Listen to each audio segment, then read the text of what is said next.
Thank you very much, Dr. Michael Mary. The next goodwill message is coming from the immediate past Director General of the National Orientation Agency, Dr. Garba Abari. Let's put our hands together for him, please.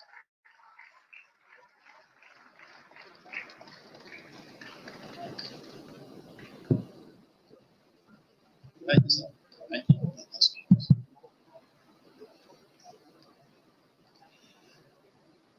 Distinguished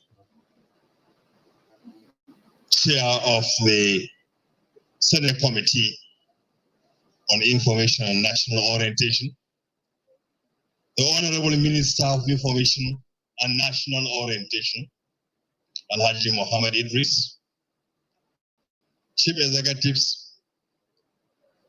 of agencies under the Ministry of Information and National Orientation, my brother, the Director General, Malam Larry Isa Onilu, past Director Generals here present, distinguished ladies and gentlemen, a very good morning, and I would want to extend my deep appreciation for the invitation to be part of this occasion this morning. A lot has already been said by previous speakers. I concur with all that has been said. Mine is only a word of encouragement because the stakes are getting higher, so also are the challenges. Every aspect of our national life needs orientation. Every aspect needs orientation. And to this extent, therefore, the National Orientation Agency, with the robust structure and the capacitated staff, I am sure this orientation challenge that we are all going to be facing and that we are all must have to address will bring Nigeria to the desired direction and the desired destination. Every aspect of our national life must have to be touched on, especially given the new demography in the country. With over 90% of the population below the age of 50, this makes the new direction taken by the orientation agency today to deploy technology in reaching out a most appropriate response. I would want to seize this opportunity to once again congratulate and wish well the Director General and all staff of the NOA for this very remarkable, fantastic initiative. May it be well with our country. May it be well with our country. May it be well with the NOA. Thank you so much.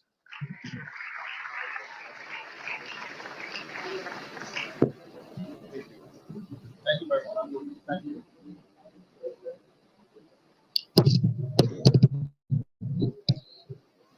Yes. Thank you, sir. A round of applause once again, ladies and gentlemen. Your Excellency, the Minister, distinguished guests, our former DG and Director Generals present here. Okay. I'd like to recognize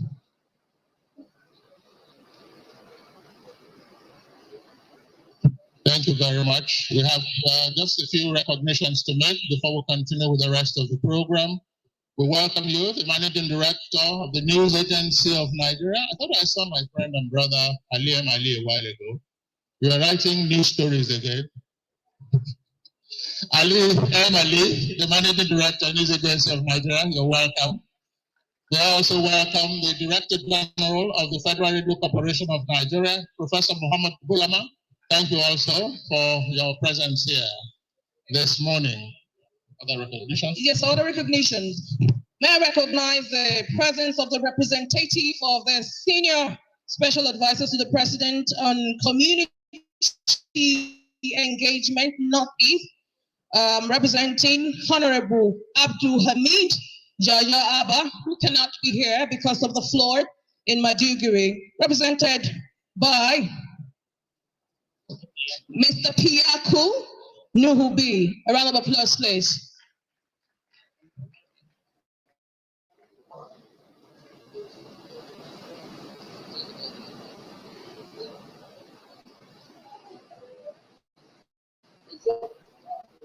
Before we invite, sorry about that. Before we invite the Honorable Minister and Chair of this event, there is a short performance by two young Nigerians. They're taking just about 7 minutes of our time with spoken word performances. Let us welcome Zakari Emmanuel. A round of applause, please. Make it to the stage. Spoken word poet.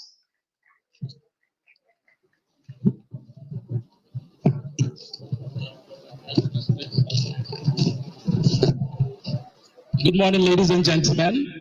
All protocols duly observed and courtesy extended. My name is Zakari Emmanuel Mekalma, but my friends call me Tipla Zakari, and I'm a spoken word poet. But today, I want to wear a shoe of my best friend, Chinedu. Chinedu's mother is Yoruba. His father is Igbo. Chinedu said, "Oh no, who could ever think I'll ever find love in the ancient city of Kano? Eating gurasa and fura the nonobo. Here we are.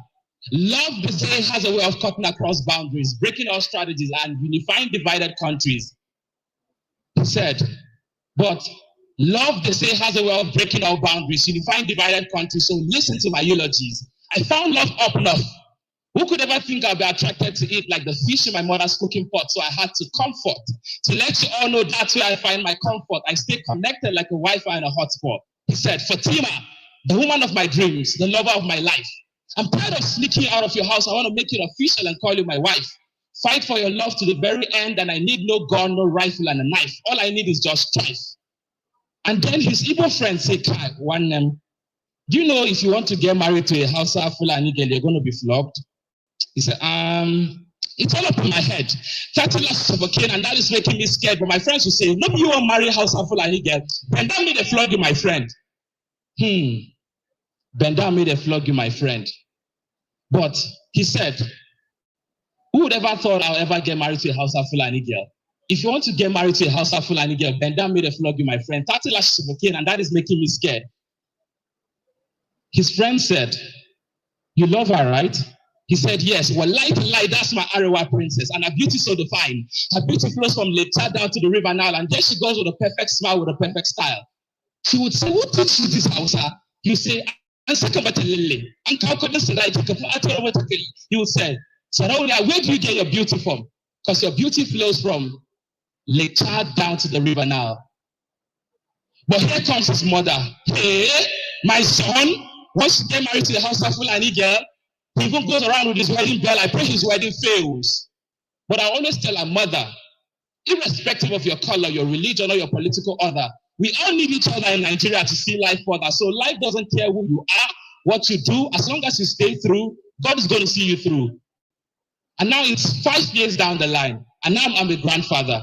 And here comes my beautiful granddaughter, Farida. And she said, Baba, it's beautiful to see you when you read your Jarida. But just that moment when I was about to flip to the next page, my dad came and smacked me on the head and be like, wake up, my friend. You've been sleeping for too long. And I realized that Fatima was just a figment of my imagination. She was a dream that never came through. Thank you, ladies and gentlemen. Well, thank you. Watch your feet. Thank you. We now invite another wordsmith, Kule Blessing. There's a mic there. Thank you. Take it easy. Thank you. Let's put our hands together for her, please.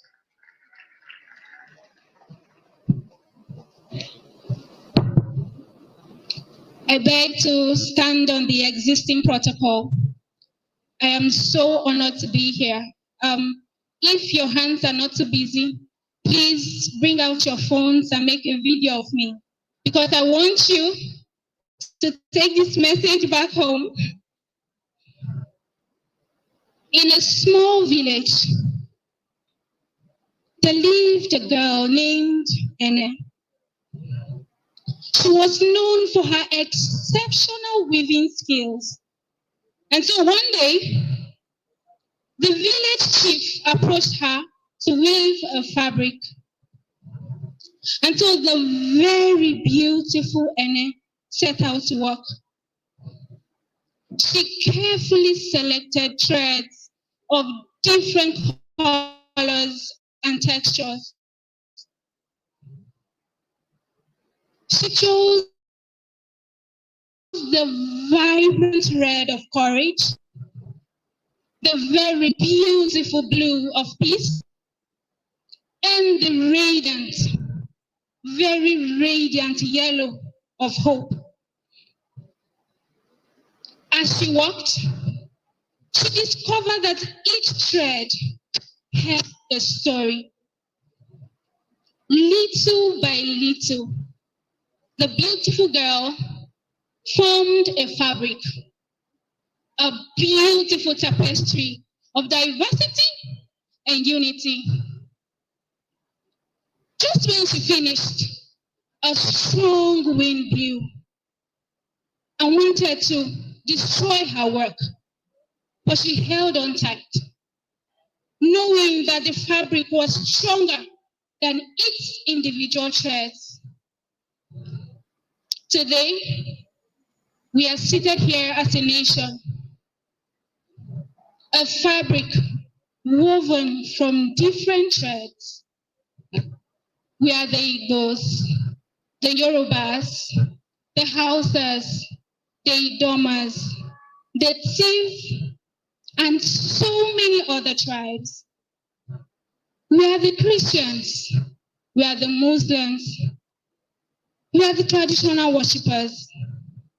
We are young, we are old, some have disabilities, some are rich, and some are poor. Just like Njenje's fabric, we are stronger with our differences. So let us weave a nation where every thread is valued,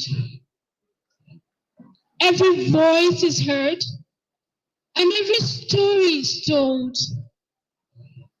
Let us build a Nigeria where we recognize and celebrate our differences and find strength in unity. Thank you. Thank you very much. Thank you, Kule. Blessing. Thank you. I hope that we had a recording on our phone of the young lady who is urging us all to reorient ourselves and have a much more positive attitude to the Nigerian nation, state, and space. I thank you all, Mr. Chairman, distinguished Senator, Senate Chairman Committee on Information and National Orientation, former DGs of the National Orientation Agency, and our chief host, the Director General, Malam Lanre Saunilu. Thank you all very much. Ladies and gentlemen,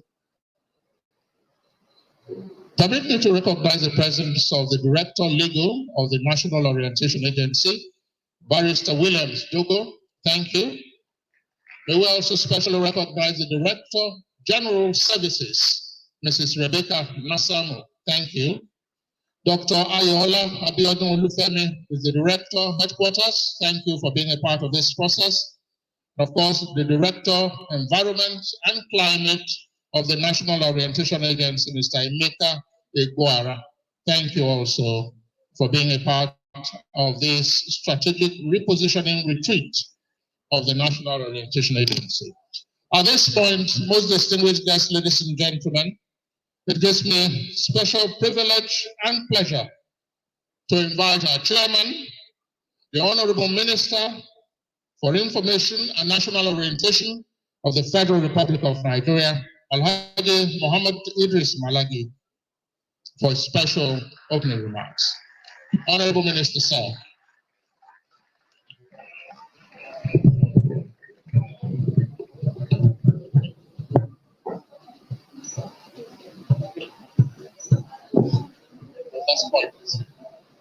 Thank you.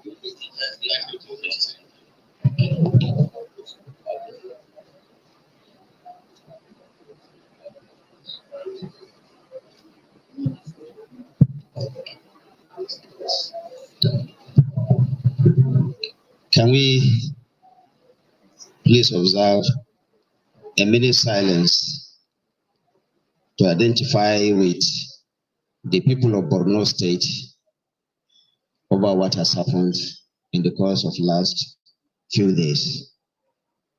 The people of Borno State.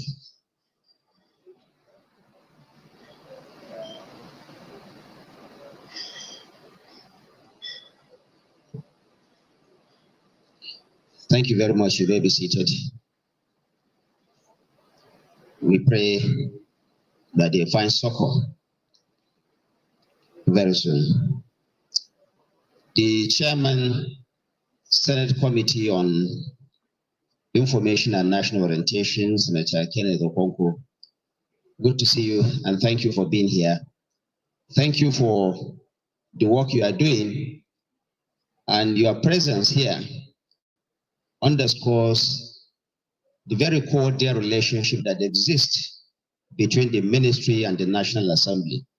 And I want to put it on record here that Senator Kenneth Okonkwo, and indeed the entire leadership of the National Assembly, have been extremely supportive of the work of the Federal Ministry of Information and National Orientation. Thank you very much for everything that you are doing. I wish I had my uncle, Professor Jerry Ghana. Dr. Mike Omeri called him his ancestors.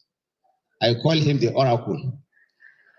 I had hoped that the two professors, Professor Tony Redia and Professor Jerry Ghana, were here. Professor Jerry Ghana has left a very big shoe, and we'll try to see if we can at least go to the middle of that shoe, because it's not easy to really fill the shoe that Professor Jerry Ghana has left, but we'll try to do that. By the way, for those of you who may not know, we come from the same senatorial district with Professor Jerry Ghana. I had also hoped that Professor Tony Redia was here when I'm delivering this remark, but I understand he also had to go. We thank him nonetheless for finding time to be here. Now, let me say something that, even though it has been put forward, the National Orientation Agency has been able to put together not less than 5 of its former heads in this place. I think this is very, very remarkable.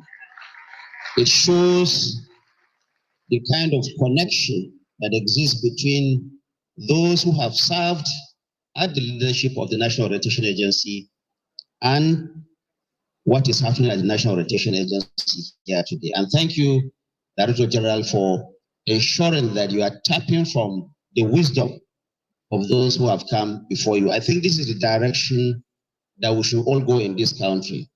I recall that a few months ago, the Nigerian Institute of Public Relations had a function at the Transcorp Hilton in Abuja here. And for the first time, we had 5 former ministers of information gathered. Today, the National Orientation Agency has equaled that feat. I think the Ministry of Information and National Orientation is a trailblazer in that regard, and we must recognize that and continue to do that. So thank you, former Director General, my brothers, my elder brother, Alhaji Idi Farouk, Dr. Garba Abari, Dr. Mike Mary. Thank you, the Directors General of the agencies under the Federal Ministry of Information and National Orientation. for being here. It is my pleasure to be here with you at this expanded management retreat of the National Orientation Agency, one of the agencies under the Federal Ministry of Information and National Orientation. 11 months ago, I paid a formal visit to the headquarters of the NOA. My brother, Dr. Garba Bari, was the leader at that time. During that visit, I told the members of the National Orientation Agency the direction that the government of President Bola Ahmed Tinubu is going in terms of reorienting the values of all Nigerians. And I think what we are seeing today is a testament in that regard. In the time since then, so much has changed at the agency. There is a new DG now who assumed office very shortly after that inaugural visit of mine, and who has put in a lot of work to reposition. I'm being told that we don't need to use that word, but I'll take the liberty to use it, to reposition and re-energize the agency to align with President Bola Ahmed Tinubu's Lead Hope agenda and with the impactful vision of the founding fathers of the agency. Let me quickly seize the opportunity to especially recognize and commend the effort of the Director General of the National Orientation Agency, Mr. Lare Issa Onilu, and his management. Your efforts are indeed yielding results and being attested to within and outside the institution itself. Distinguished ladies and gentlemen, the National Orientation Agency no doubt plays a very crucial role within the framework of information management, citizens' engagement, and civic values in Nigeria.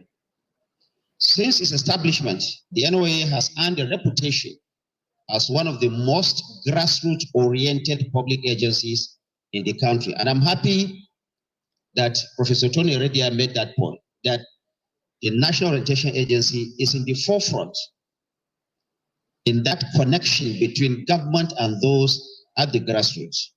And we do hope, in addition with other methods that they will evolve, will continue in that direction. In accomplishing its mandate, the National Orientation Agency has become one of the most vital and essential tools for shaping national narratives and conversations, promoting unity against a backdrop of diversity and fostering a sense of inclusiveness and belonging in every part of the country. As the world has evolved, especially in the areas of globalization and technological innovation, so have the demands and expectations confronting the National Orientation Agency. The methods and strategies that may have been essential yesterday may not necessarily be very effective today. Now, this is not to discount the wise counsel of the oracles, the ancestors that have left, that there's a need for them to keep to that tradition. It therefore becomes very important to stay in tune at all times and with the attitudes and expectation of all stakeholders in this journey. I am pleased to note that the NOA, under the leadership of Mr. Lare Issa Onilu, has prioritized technology in the work of the agency in keeping with the realities of the 21st century. The NOA has become one of the most technology compliant agencies in Nigeria today, taking the lead in the deployment of digital tools and technologies. The example that the DG himself has given of the Mobilizer app, as well as a well-received artificial intelligence platform for civic awareness and engagement, among other initiatives. The agency has also breathed life into its engagements and partnerships with stakeholders within and outside government, setting a worthy example for other MDAs to follow. When I paid my maiden visit to the NOA in October of 2023, I recall saying that I look forward to working with the agency to, and I quote, kickstart on the President's directives a nationwide reorientation and reawakening campaign, and I'll be requiring a comprehensive roadmap from you within the shortest possible time. You already have the experience of doing this, as well as the skills and the enthusiasm to do so. End of quote. I am delighted, therefore, today to say that we have since then gone very far in this regard, producing a brand new national values charter for our dear country, in line with the President's commitment to a moral, ethical, and cultural reawakening across the land, and the entrenchment of the right values, attitudes, habits, and perspectives deep in the hands and minds of the people of this great nation. The National Values Charter, one of the flagship initiatives of the Ministry of Information and National Orientation through the National Orientation Agency, has been carefully crafted and designed to accomplish two primary objectives. One, to ensure that all Nigerians are fully aware of their rights and protections under the Constitution and the laws of the land, and that governments at all levels are equally aware of all the constitutionally guaranteed obligations that they have to the citizenry. The first goal is encapsulated in the 7 core promises of the Charter. Second, to sensitize and awaken all Nigerians to all of our responsibilities as citizens of this great and beautiful country, which means the responsibilities that we have, not just to one another, but also to the government and the nation, is important in keeping this nation going. This second goal is captured in the 7 commitments aspects of the Values Charter. The Charter, therefore, nicely balances the rights and responsibilities within the democratic context that our country proudly upholds. Distinguished ladies and gentlemen, the journey of a lasting transformation has just commenced. It won't be an easy one, of course, just as we are not a people who give up in the face of challenges and obstacles. Nigerians are known to be extremely resilient, and the NOA will prove that in the months and years from now. We will press forward boldly and confidently until we are able to fully unlock the Nigeria of our dreams, a country where citizen and country share deep mutual love and respect for each other. Let us at this moment in time rededicate ourselves to this very lofty ambition. This retreat, therefore, is a step in that direction, offering us yet another opportunity to refine the vision and to redouble our effort as we advance on a journey that has unlimited potential to shape the future of our country.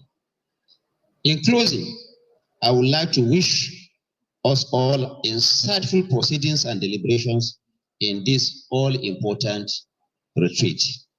It is my hope and expectation that all of the outcomes of this gathering will be faithfully implemented. I thank you for your kind attention. It is truly a pleasure to be here today. Thank you very much.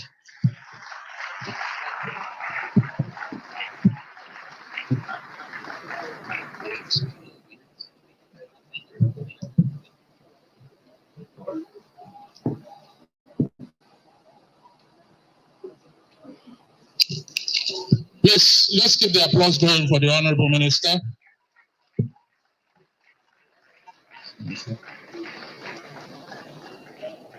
Thank you, Chairman of this program, the strategic reposition of the National Orientation Agency.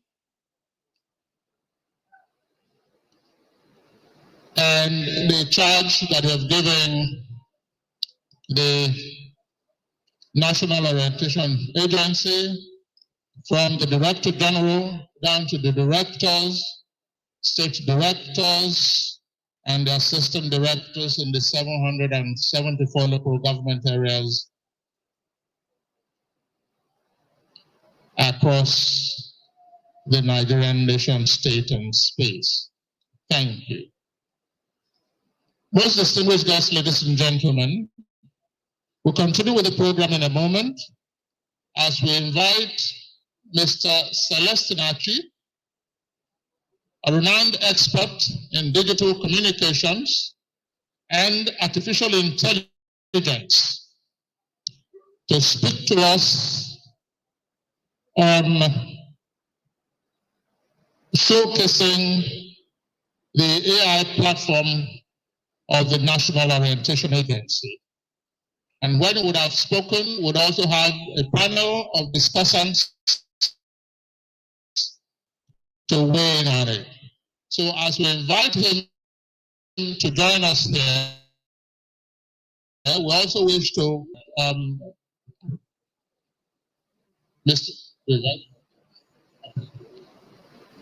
would invite you all up later on, but meanwhile we'll hear from Mr. Celestine Achi. So we recognize the presence, Mr.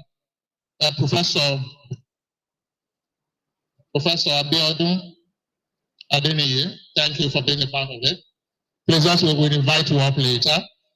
Dr. Tuve Iguzo, we also recognize the presence. Thank you very much. We also especially recognize the presence of Dr. Mande Ekpe of the University of Abuja. Thank you. Dr. Umar Bindem, former DG NONCAP, former special advisor to the Minister of Humanitarian Affairs, former SSG, Adamawa State, is here with us as well. We recognize your presence.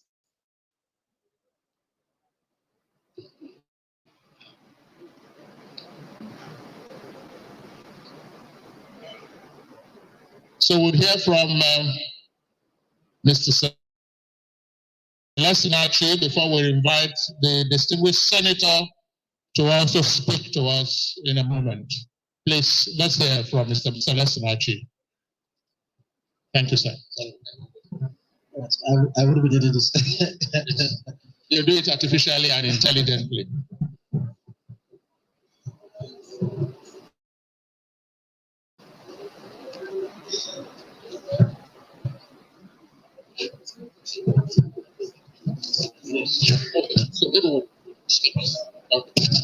Please, our apologies for the slight mix-up in the order of proceedings.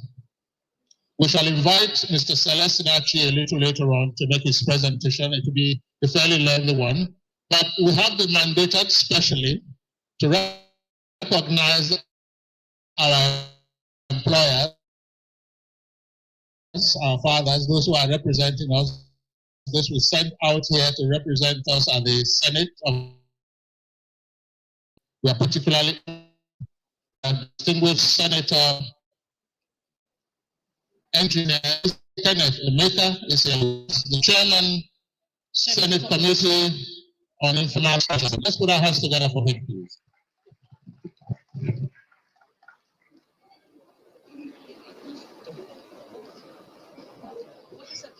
Thank you.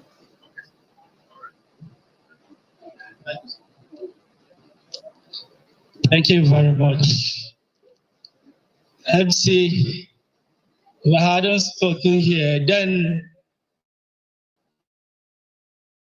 I would have been waiting for you, including your DG. But let me most respect. People are commending the DGs, but they didn't know it is the handwork of the Honorable Minister.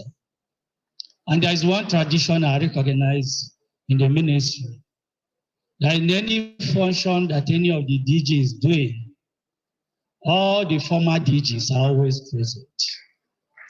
And this is not an exception. Having said that, let me thank the Director General of NOAA and other Director Generals that are here present, and to thank the former Director Generals for honoring the invitation. Because one thing is to invite somebody, another one is for the person to honor it. I commend you people highly. It shows the family bond that existed in the ministry over years. Having said that, let me thank all the directors across the country that are here present. It shows that you are taking clue from the orientation that we expect from the ministry and the DG to direct the country forward. Having said that, I must thank the Director General for this retreat. It's quite apt and timely, especially at this time. People have spoken and commended him. I will be telling him that he has enormous tax in his hand, considering the particular time he assumed office. It is a time that his services is needed most.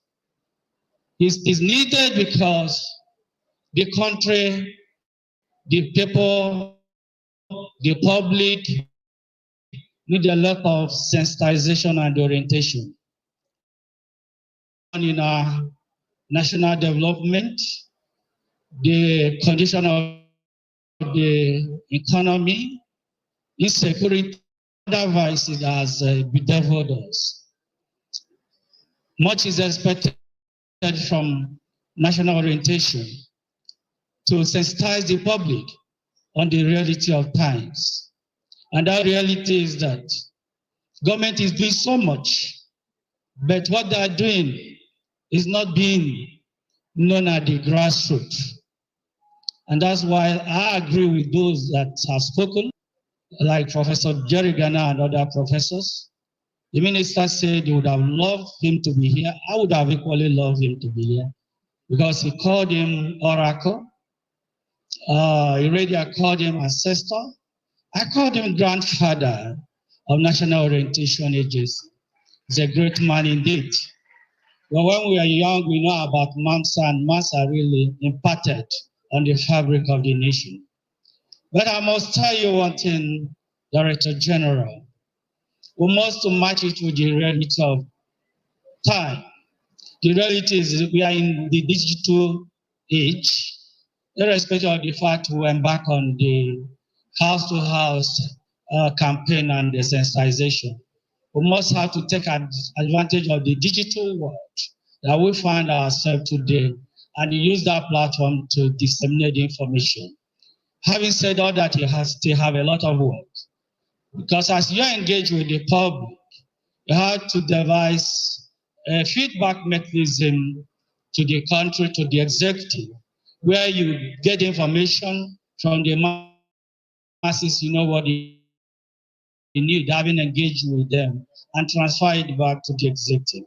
Meaning that I will be recommending in this retreat that you have to study your act that established you people so that you can tighten the loose end. It's so dynamic. The field you play in is very dynamic because you are dealing with human beings. So let this retreat take it out and study. Let it be one of your paramount objectives that you have to look at your proposal. Bring up a proposal to National Assembly. I assure you that we are going to make it work. But it is this law that will enable you to do all your work. You realize so many innovations in the agency, but most of those you can't function without an act that can give you the enabling power to really function effectively. And I want to assure the National Assembly is there to give you all the needed support. Once again, I want to thank all of you and wish you happy deliberation. Thank you. Thank you very much. Thank you. Please let's keep the applause going for the distinguished senator, chairman, Senate Committee on Information and National Orientation. Okay. Thank you. Mr. Chairman, distinguished guests, ladies and gentlemen, we'll continue with the rest of the program as established, as we this time around invite the panelists to take their place up here while we get Mr. Celeste Nachi to speak to us on showcasing the National Orientation Agency AI platform. Please, may we invite our panelists to be up standing and to join us up at this end of the hall and take their seats. Please, can we welcome the Dean, Postgraduate Studies at Bayes University, Abuja, Professor Abiodun Adeniyi, to please step forth.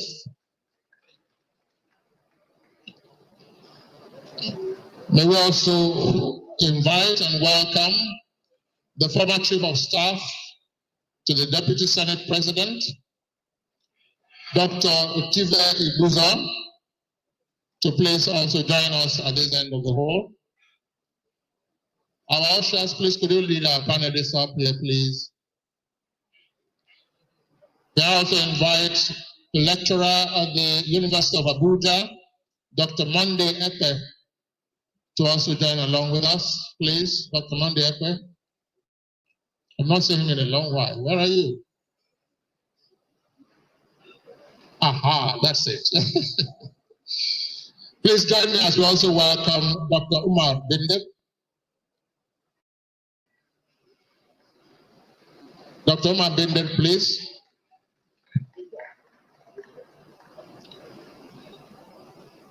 Thank you very much, sir. Former Secretary to Government, former DG in Northern, former Special Advisor, Minister of Humanitarian Affairs, is gracing us with his distinguished presence here this morning. Thank you. At this point, Mr. Chairman, distinguished guests, ladies and gentlemen, join me to welcome the Chief Executive Officer of CIHAN, a renowned expert in digital communications and artificial intelligence, Mr. Celestin Achi. We welcome you once more, once again. Thank you. Thank you for your patience and attention. I think this does it. You don't need this to say. I'll just use it. Your Excellency, the Minister of Information and Documentation, good morning. It's a pleasure to be here. The DG, Madam O'Neill, thank you for inviting me. Other DGs here present. Again, my name is Celestin Achi, and I'll just be taking us.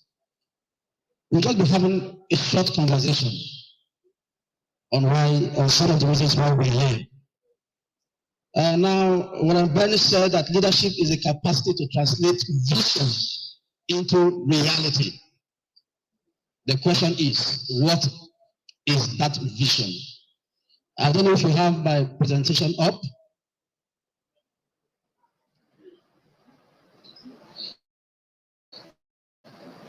We are in what I call a world of convergence. A world of convergence. Now, when I had the last session with NOA staff, there was one question I asked, and the question was, who are the key or primary audience of the National Orientation Agency, both internal and external? But I tilted more towards the external audience. And yes, we are in a world of convergence, but then when you begin to look at the statistics, which I'm going to share before I move into what NOA has enabled for the nation. This is just to create a foundation so you understand exactly where we are and the reason for the digitization of NOA at this time under the visual leadership of the DG. Do we have it now? Okay. Statistics have it that, especially when we look at the statistics from We Are Social, an authoritative platform, it has it that over 56% or rather 56.7% exactly, of the audience we have in Nigeria are basically youths. And by youths, I'm talking about Gen Alphas, Gen Zs, and Millennials. And I really wish we can have our presentation because I want to speak to it so that you understand exactly where we are coming from and where we are today. But then we were called and we looked at the pain points of the National Retention Agency. And one of the pain points is how do they effectively and efficiently deliver on their given mandate? And that was why I started by saying, who are the primary audience? In every audience segmentation, you have the primary audience, you have the secondary audience, and you have the tertiary audience. But when we look at the statistics, the primary audience remains the youth because they form a larger proportion of the audience. Again, when we look at the statistics from We Are Social, we also see the rising numbers that are on digital platform. But the question arises, how about those who are in the most rural areas who do not have technology or who don't have access to technology? And that's why we say we are in a world of what? Convergence. And what we have built actually integrates the two systems together. Let's go to the slide, please. I hope you can say, okay, you notice the slides. So we are asked to develop and implement an advanced AI solution to enhance the NOA's capability in public enlightenment, public engagement, and seamless integration of AI technology. And here's what we did. Next slide. No, next slide, please.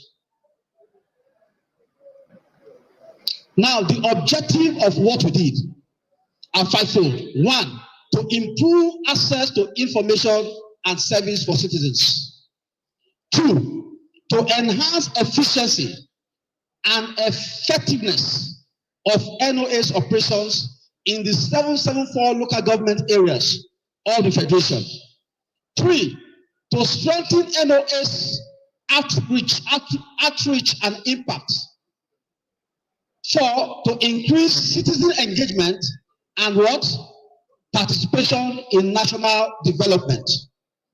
And there's this cliche. I don't know if I should call it a cliche, but there's this phrase I always love to use. It's called communicating without communication. Communicating without what? Communication. So most times, most government agencies speak in an echo chamber, not in an ecosystem. And when you speak in an echo chamber, what happens? You are probably speaking to yourself. And we consider all this in ensuring that whatever we build addresses all these issues. Next slide. Next slide. Let's just go to the statistics. Okay. Now there is need to understand the Nigerian youth target group, who I say are our primary target audience by statistics. And they drive on 5 mega themes: power of belief, power of creativity, power of commonality, and power of sense and sensitivity. I'm going to break it down so we begin to understand. Next slide. Next slide, please. Can we move fast? Now, let's look at the statistics as a background so you understand exactly the essence of this digitization. Now, this is the state of digital in Nigeria in 2024. There were 103 million internet users in Nigeria at the start of 2024. At the start of 2024, when internet penetration stood at 45.5%. A total of 205.4 million cellular mobile connections were active in Nigeria in early 2024, which is January 2024, with this figure equivalent to 90.7%. Of course, that is without doubt that some of us use 2 mobile phones. or 3 mobile phones connected to the internet. Now, KPIO's analysis indicates that internet users in Nigeria increased by 2.2 million in between January 2023 and 2024.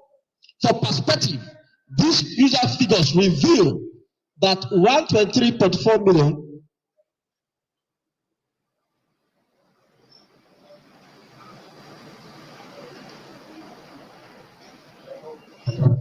Sorry for the intervention. We are running a baseline survey to gauge the understanding of our directors from across the country on this NOA AI platform. And so the Planning, Research and Strategy Department has advised that all directors should scan the QR code. It's going to be projected on the screen shortly. That code will lead you to a form which you are expected to fill online, to create a baseline understanding of what capacity we have before, and so that we can gauge after. Thank you very much. Thank you.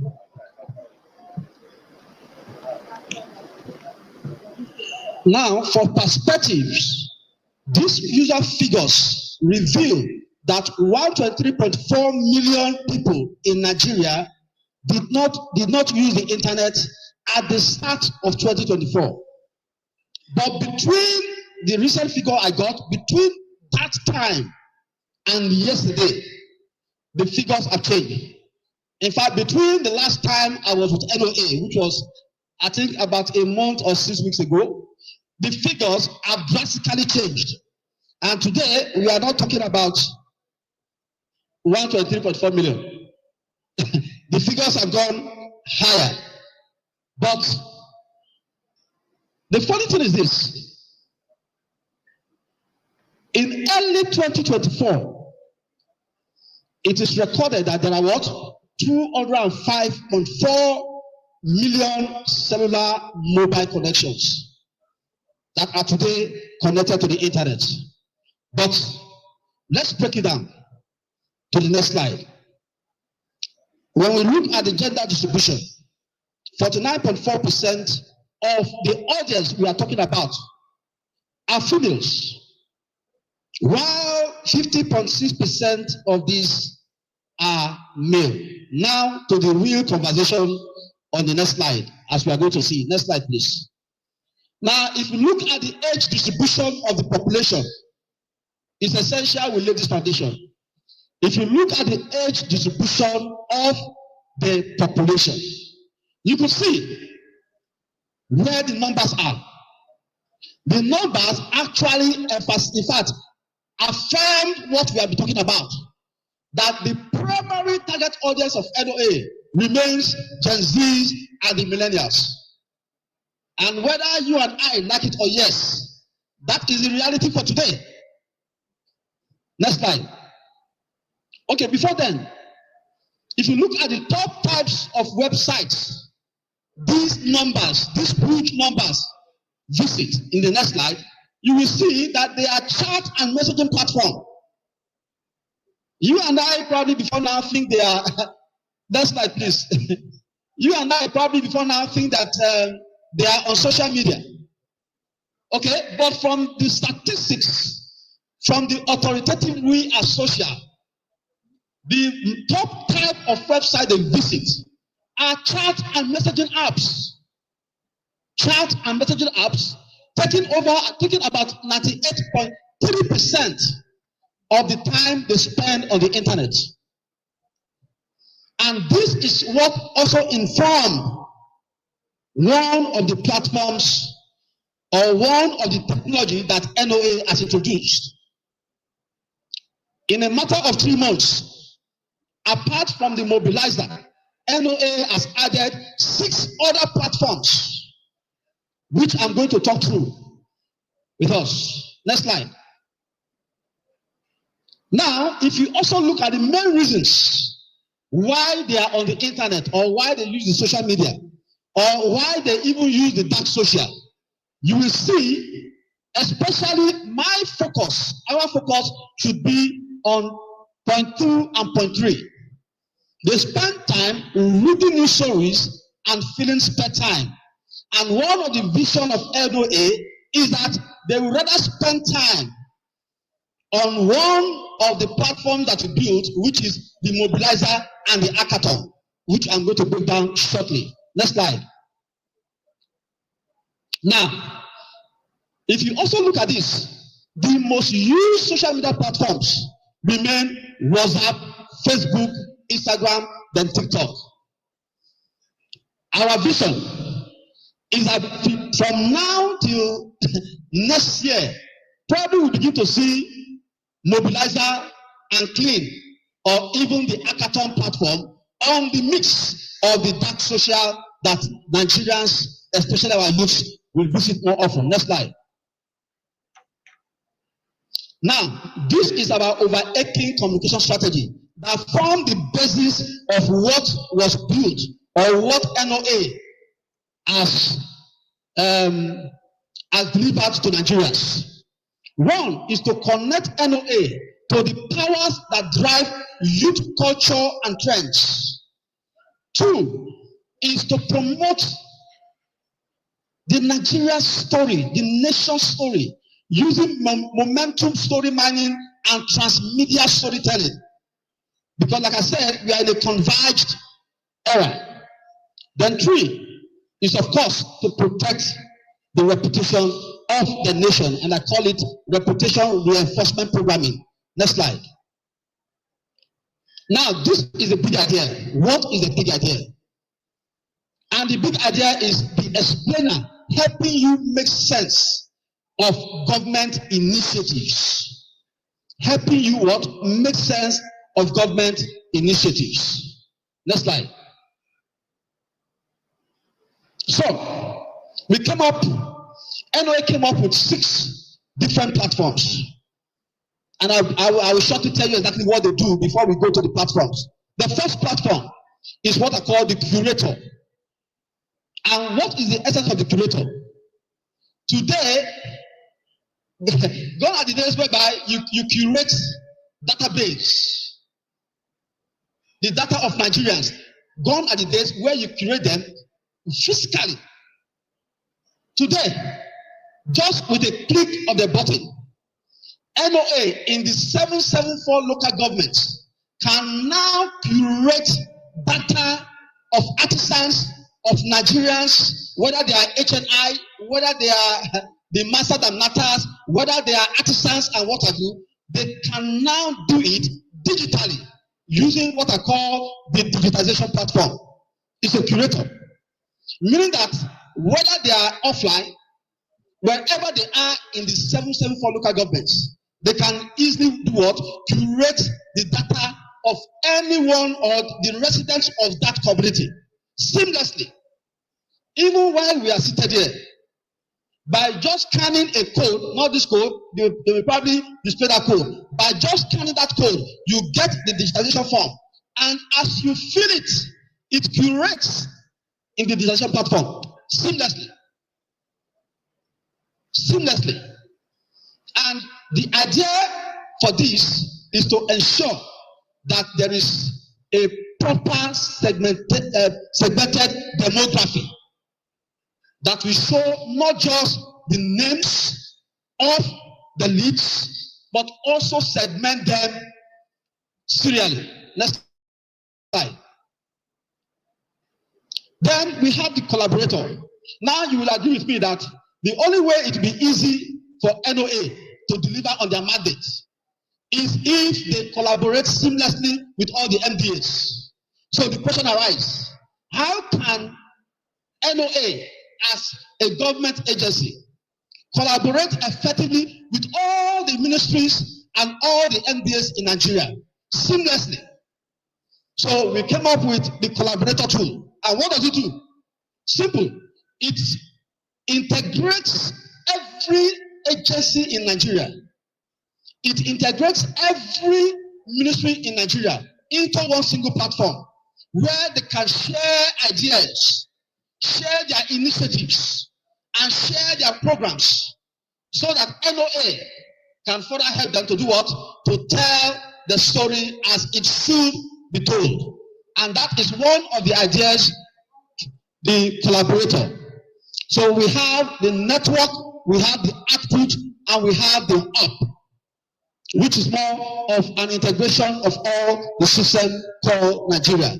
So it's more of a strategic pillar to connect with other FAs and partners. Next slide. Then we have the content factory. Under the content factory, we have 4 basic platforms.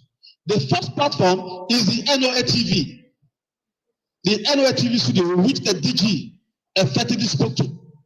The second one, under the content factory, is the NOA podcast or radio, as the case may be.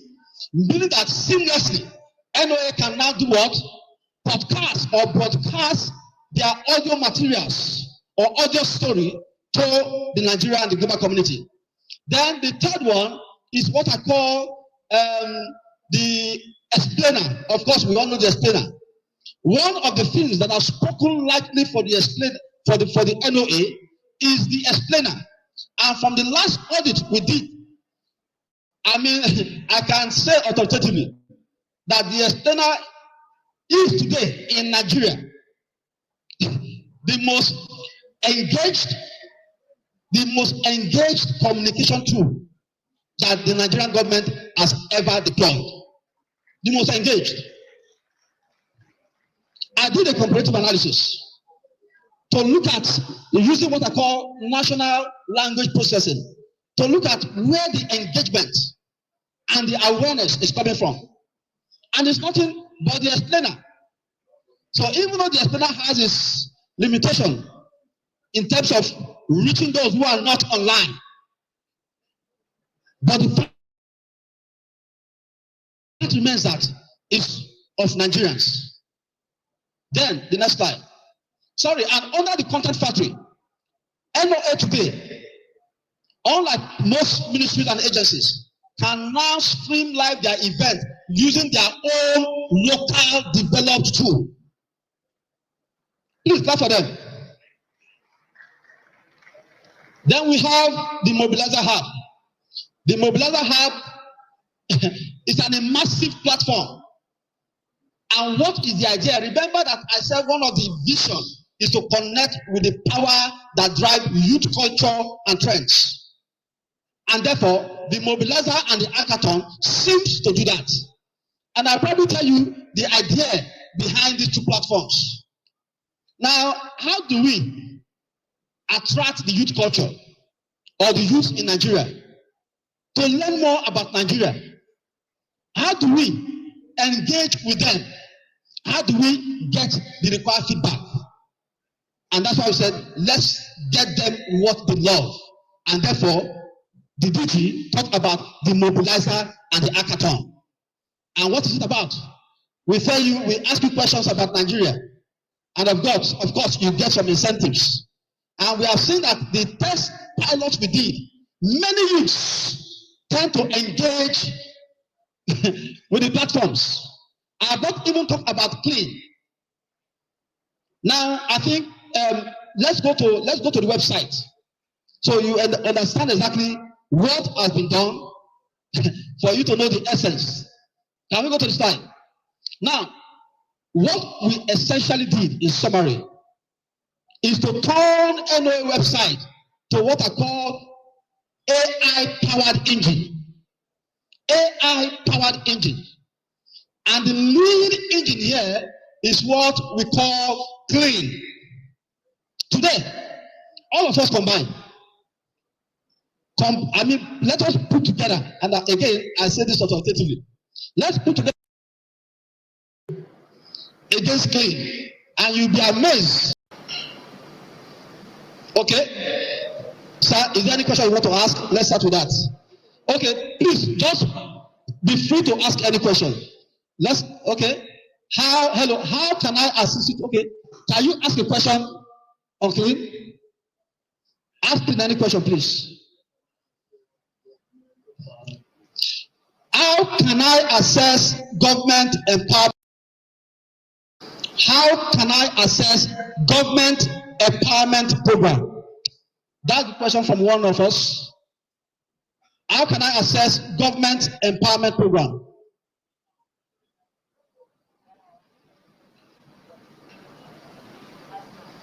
Now, let's see what Clean will respond. Now, look at it. It will break it down in digestible bits, telling you exactly how you can access government empowerment program. In fact, the funny one was, there was, I think, the external edition of, I think, is it the 20th edition or the first edition? That talks about the government student loan scheme. I shared it platform and they were asking questions. And all I said is, look, go to Clean and ask all the questions that you want to ask. And the person came back thanking me forever. So what I'm saying in essence, we all seated here, okay? Clean is now what I call your bona fide Nigerian partner that can tell you every and anything about government policies, government initiatives, and government is Clean. So you can see that it gives you that, and it also gives you the link. You can also visit to get more information. Then let's go to the media center, or let's go to the hackathon first of all. Then we have the hackathon program, the hackathon platform. Now, this is simply what I told you about. Okay? I mean, yeah, NOA can now run national quizzes, photo hackathon, essay hackathon, and even video hackathon. But let's focus on the essay quizzes. The NOA quizzes. Can you go down? Yeah, you can click on it. Now, these are the past quizzes that NOA has done as a pilot scheme. And we have thousands of Nigerians, especially the youth demography, engaging NOA on this platform just to win. And in doing so, they began to learn more about what Nigeria is actually doing. Not just that. Not just that. Now, in this platform, so we are saying it's not about winning or losing. The idea is this: even if you fail or you are not sure of a program, you are allowed to do what? To go to Clean and ask, what is the answer to this question I do not know? It's meant to be educative. It's meant to be engaging. It's not meant to know who is the smartest. No. The idea is to educate Nigerians by giving them that platform and that interest.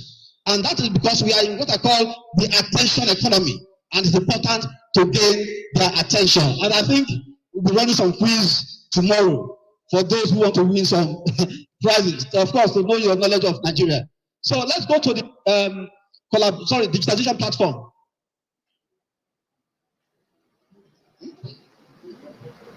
Okay. Okay, let's go to the, yes. This is the digitalization platform. Okay, you have the access management feature, you have the MBAs feature. Click on the MBAs. Yeah, you have ministries and agencies. So all the agencies in Nigeria are already onboarded on this platform. Then you have groups. Go to groups. These are Nigerians of different groups, pan-Nigeria across the nation, from their name to their to what they do. Of course, they have not been grouped. You have the women group, you have transporter group. All of them are already onboarded on the platform, and more Nigerians will be onboarded. And of course, you have the demographic feature.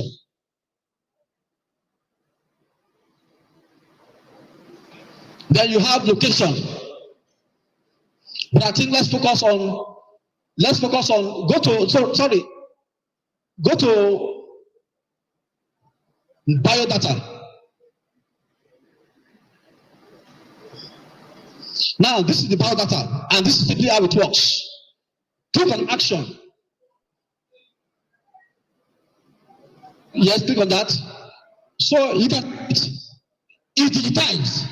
Now, anyone that fills this form, the person's data automatically aggregates on the back end that is accessible to the agency. And this same link can also be shared across board. So if right now we share this link and you fill this form, automatically it aggregates, not just on the digitalization platform, but also accessible on the visualizer platform, which we are going to get to shortly. But this makes it possible for you to do what? Curate leads, curate contacts of artisans and different demographic segments that you want to onboard on the digitalization platform. So let's go to the collaboration tool. Now, it's important you look at this carefully. This is the collaboration platform. It's not just for the external audience of NOA, but it's also for the internal audience, especially the directors across the 774 local government, the 30 states of the Federation. So in the collaboration platform, every staff, every MDA is added as a user. The next component is the file component, meaning that if you want to share a file, for instance, with the RPS team or the research team, all you need to do, once you have been added as a user, is to upload the data, and it becomes accessible to those that it needs to be that needs to access it. Now you have the group. Under this group, the directors are divided into different zones. The directors can choose and say, this is how we share information. And this is how we deliver the shared information to the headquarters, where the report can now be generated. Okay? So this is it. It works more like WhatsApp.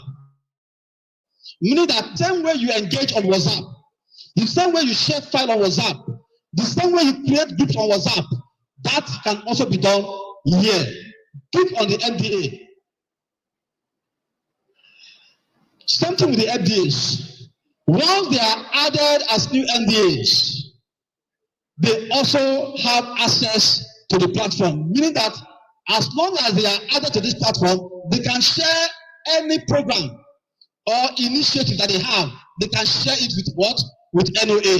For the directors fall under the group component, not under MDAs. So from the group component, once you create a group for the directors, they can also do what? Share files and do what? Collaborate. Then you have the staff component, and this is the internal exchange of ideas, of files, of reports. So it's not just for files, it's also for reports, it's also for ideas.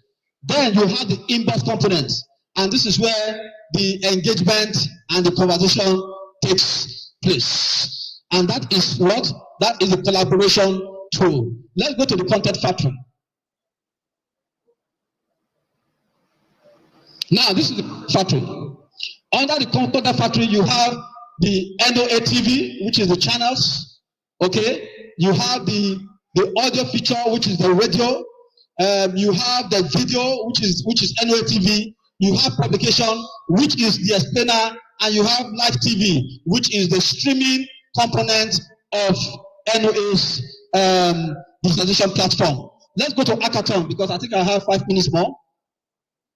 Now, under the hackathon, like I said, once you click on create campaign, here NOA can create any campaign they want to create internally, meaning that they don't need to spend dollars using other platforms to create quiz, to create essay contests, video contests, etc. Right from here, they can do what?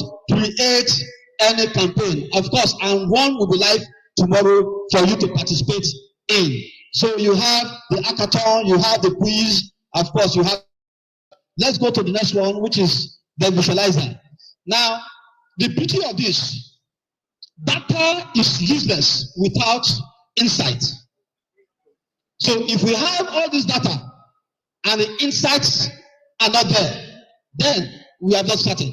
And that's why we have the visualizer that combines all these platforms into one single port.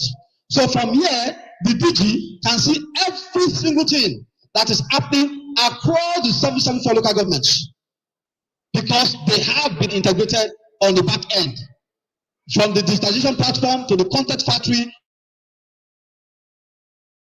to the collaborator to all on the visualizer platform. And that is the summary of the power platform that we have built for NOA. Thank you, ladies and gentlemen.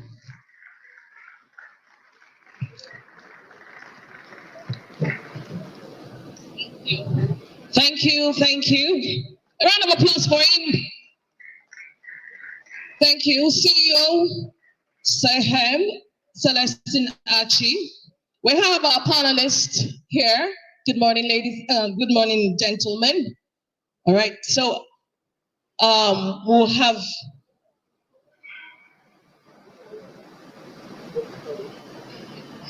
all right. Let me start with Professor Abiodun. That's Professor Abiodun at Bayes University. Of course, the topic is AI development. That's NOA AI platform. All right. A round of applause, please, ladies and gentlemen, as it. Okay.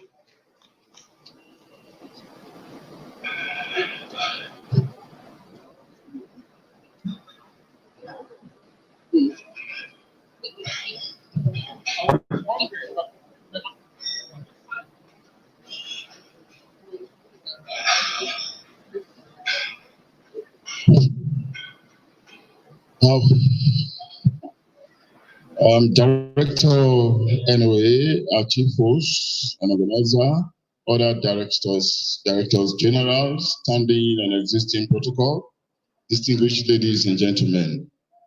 It's a pleasure to be here to discuss this important subject matter and to say that the DG of NOA is somebody I've known for many years, and I can argue comfortably that his appointment is one of the best that President Bola Tinubu has made in this his administration.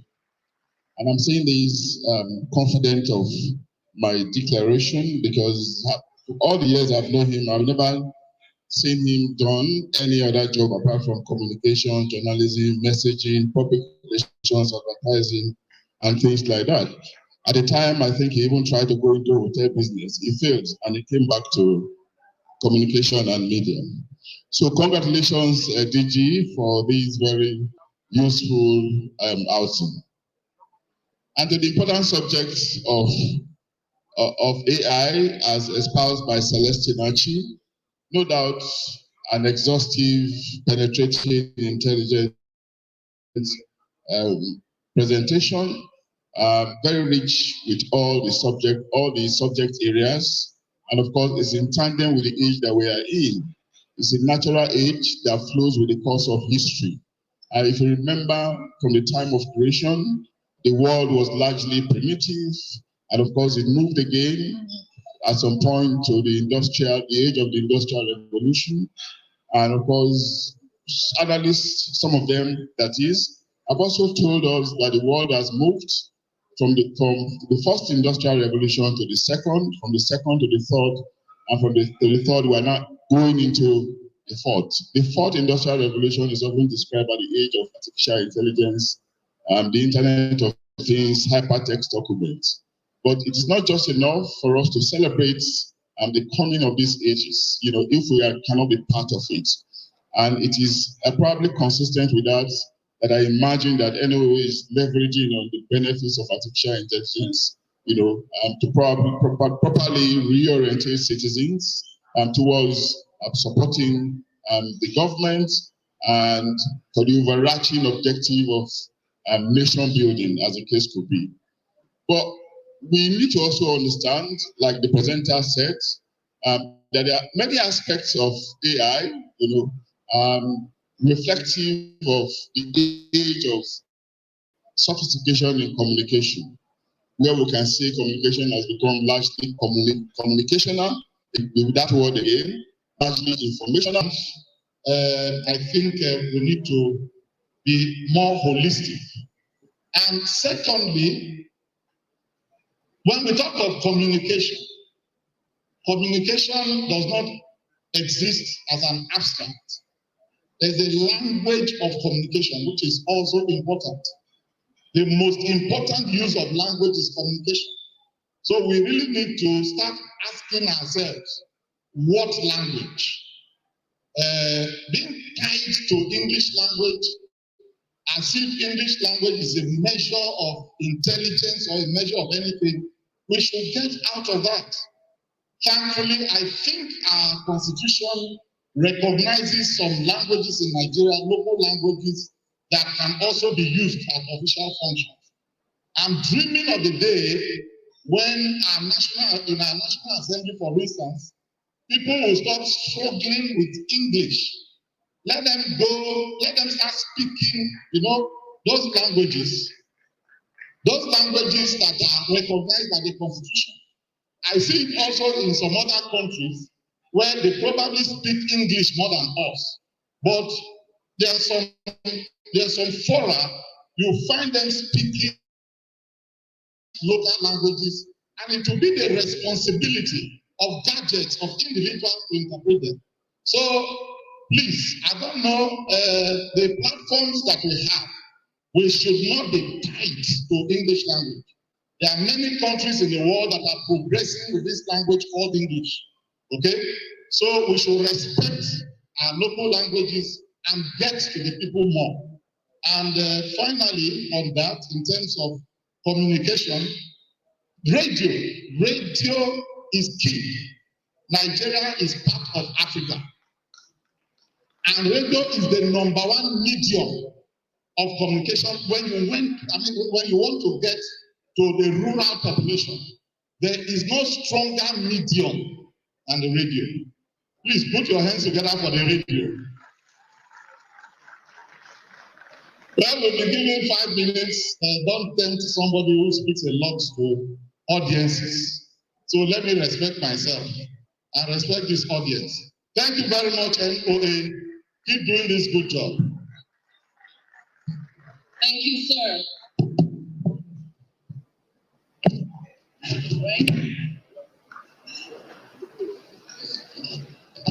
This program is live on all social media, NOA social media handles. Director Generals and our host, Madam Larry Sauni, the Director General of National Orientation Agency, still here. And let me move to the next panelist, Dr. Umar Binder.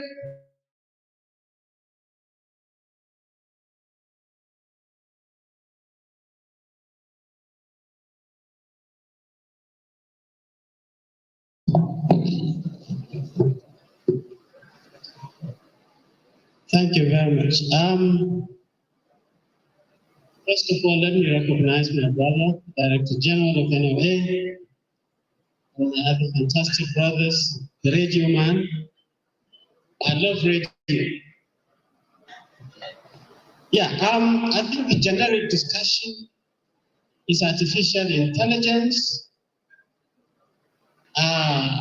When I listened to the presentation by the gentleman, I was excited because NOA has made a resolution and a decision to move to the next level. But artificial intelligence requires a number of things to be effective. Artificial intelligence likes discipline. Without discipline, AI will not work. Artificial intelligence requires transparency. Artificial intelligence requires accountability. And certainly, it requires commitment and patriotism. These are the ingredients that we must make sure that forms the foundation of our society. However, where we are today, 3 very clear challenges are hitting Nigeria from all directions. The first challenge in this country is poverty. absolute poverty will drive you to be indisciplined. It will drive you to totally be non-transparent. We're talking in the range of 40 to 65%. And Nigerian poverty is not just DG has got 2 cars and I have got 1 car. No, it is absolute poverty. Majority of the people cannot drink clean water. Their housing is not good. They don't sleep well. They are constantly dreaming bad dreams. They are not eating well.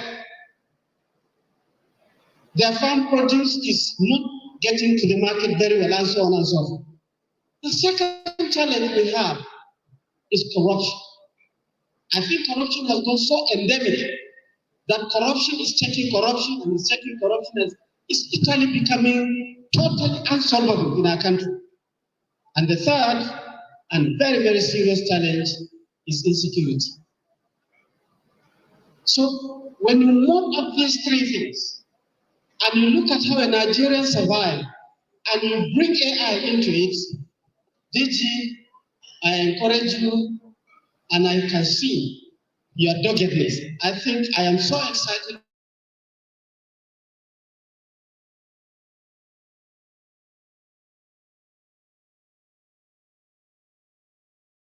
What Dr. Oti said, you are everywhere. NIA is right at the ward level, meaning there is an officer that looks after a group of people. But these staff must be motivated, they must be trained, welfare must be very strong, their poverty level must be very low so that they can deliver, so that they can reduce their corruption items, and you have to make sure that they are protected to get to the roots based on security. If we can be able to do that, AI will work for us. Finally, I don't, because AI should have worked on our timing. When the gentleman was making presentation, I think he was talking about, what was it again? Clean. And he said, ask Clean any question. I was sitting over there. I wanted to ask Clean, where can I get tiger nut? I'm sure Clean will have headache. But why I'm saying this is because I was secretary to the government in Adamawa State. Before that, I was a director in the mainstream civil service here for a number of years. I thought we were struggling at the federal level. But when I went to the state, I realized that we are in heaven. The states are totally disconnected. All your state directors, you must support them to the highest level for the state to be successful. They are clapping because they think money is coming. That is why. So I think this program is fantastic. And your colleague here, the one is my very beautiful brother. His radio signals, when I was SSG, I mapped it out every word. What do they hear? And it is based on that, what they hear, that I actually transmit information. I don't do generic things. So he is one of your partners. The next partner you have is the DG of NYC. NYC has man-to-man because the children of young people go to. So partnership is key for this. If you don't engender partnership and synergy, it is not going to work. So I wish you all the best, and I hope that I will be part of it. I will support you, and I will make sure that I participate anywhere you have it. But support your state directors. They are the key to implementation of this. Thank you very much. Thank you very much, Dr. Umar Binder, former special advisor to the Minister of Humanitarian Affairs. All right, we will take a 10 minutes break to stretch our legs. You have been sitting for a while now. I have a special announcement before we take the 10 minutes break. During the 10-minute break, the management wants NOA participants from Northeast and Southwest Zone to do account registration at the Secretariat. Please let me take it again. During the 10 minutes break, all NOA participants from Northeast and Southwest Zone should please go ahead to the secretariat on, okay, it's on my right, and or probably on your left, sitting there, to do your account registration. I hope you can hear me. Thank you. All right, the panelists will come back after the 10 minutes break, and we will continue with this interactive section. So take the 10 minutes break, move around, stretch your legs, and we'll come back. Thank you.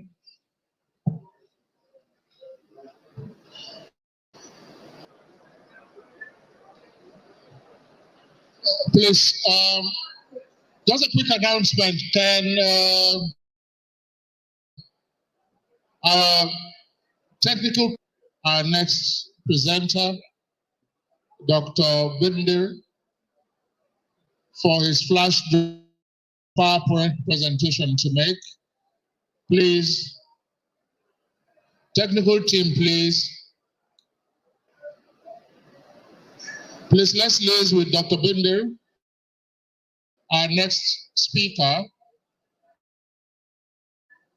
for a flash drive. It has please.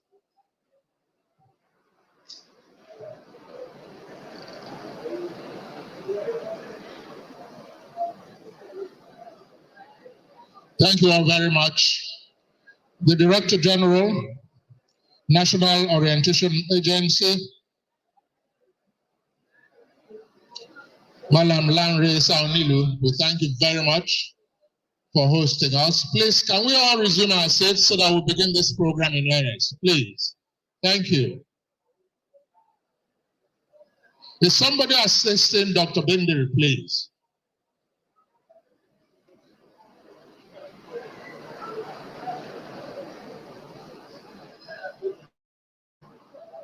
We still have the privilege of the opportunity to engage with our panel of discussants on the next topic. This session is on value reorientation. Value reorientation.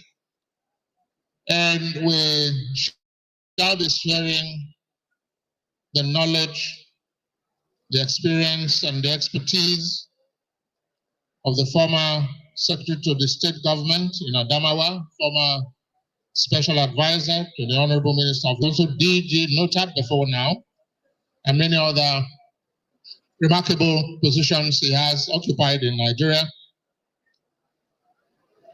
But again, our panelists, if I may invite them all to the stage to take their seats, excuse me. Professor Abiodun Adeniyi of Bayes University, let's put our hands together for him.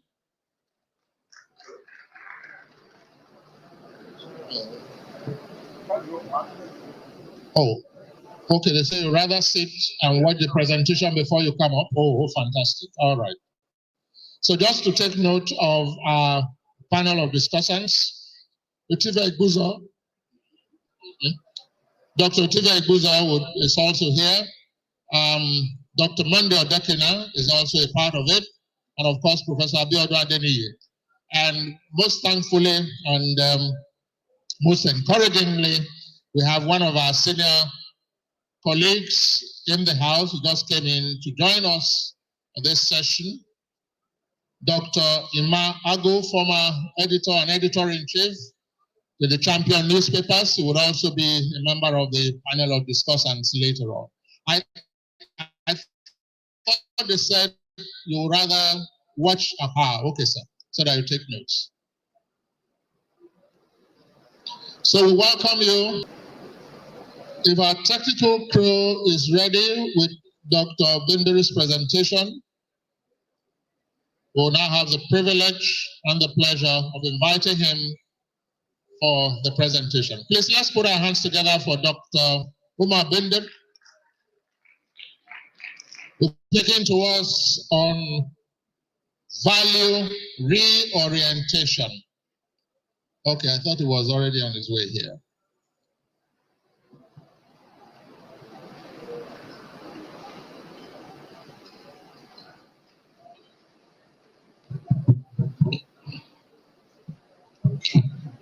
Please, let's keep the applause going. Please, gentlemen and ladies.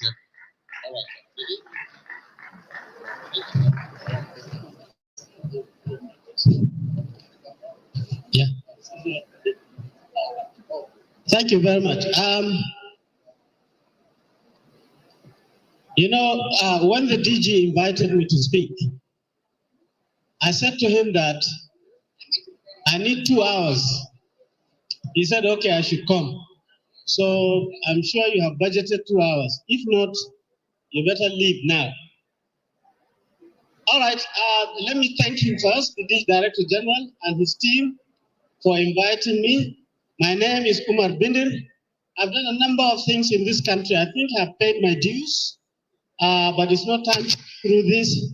But one of the most interesting assignments that I got to was after I retired from academia, from civil service, from public service, I became a social entrepreneur.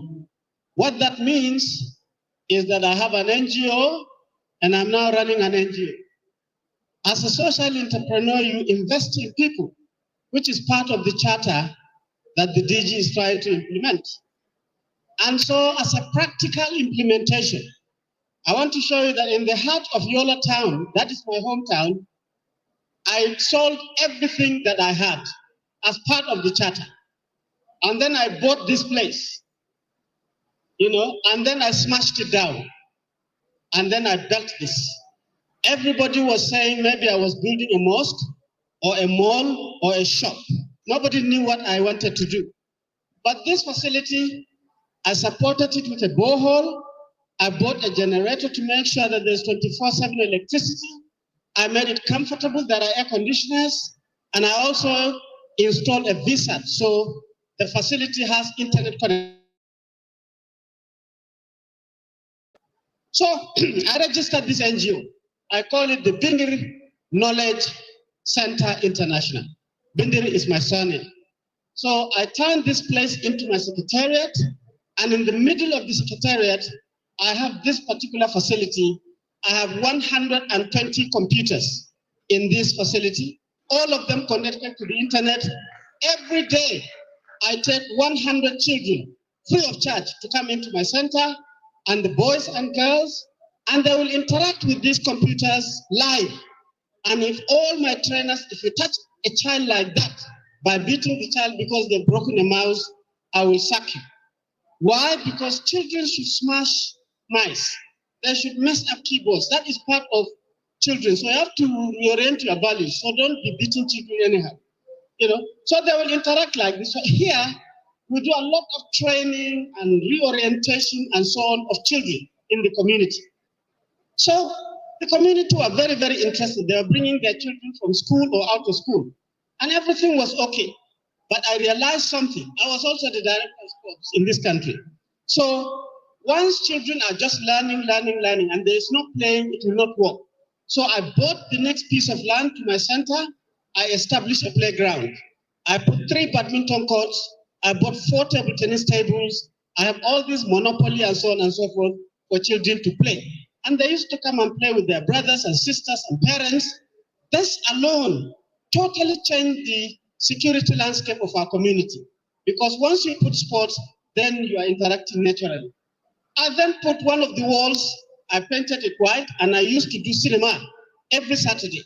And something like this function, if I have the video, I will take it to my village and then we'll show it to the children. And you cannot believe it when children are seeing their faces on TV. It is so effective that you cannot believe it. So I go around the community taking videos and so on, and I show them at night. And we're seeing a lot of good things happening. And it is very, very fulfilling, I can tell you. So far, it's doing well, but anyway, you are invited to partner with me. You can establish this anywhere you want, and we have the know-how. We want to turn it into something that is modern, AI-oriented, so that people can sit and have digital reorientation, and then things can work. So you can start by, I'm facing maintenance facility now. DG, you need to come and help me to repaint the place first, and I think I will turn this center into a social mobilization hub. community development, and so on and so on. This is not part of my presentation. This is just an introduction. Today, we're going to talk about the thematic area that the DG said is national values.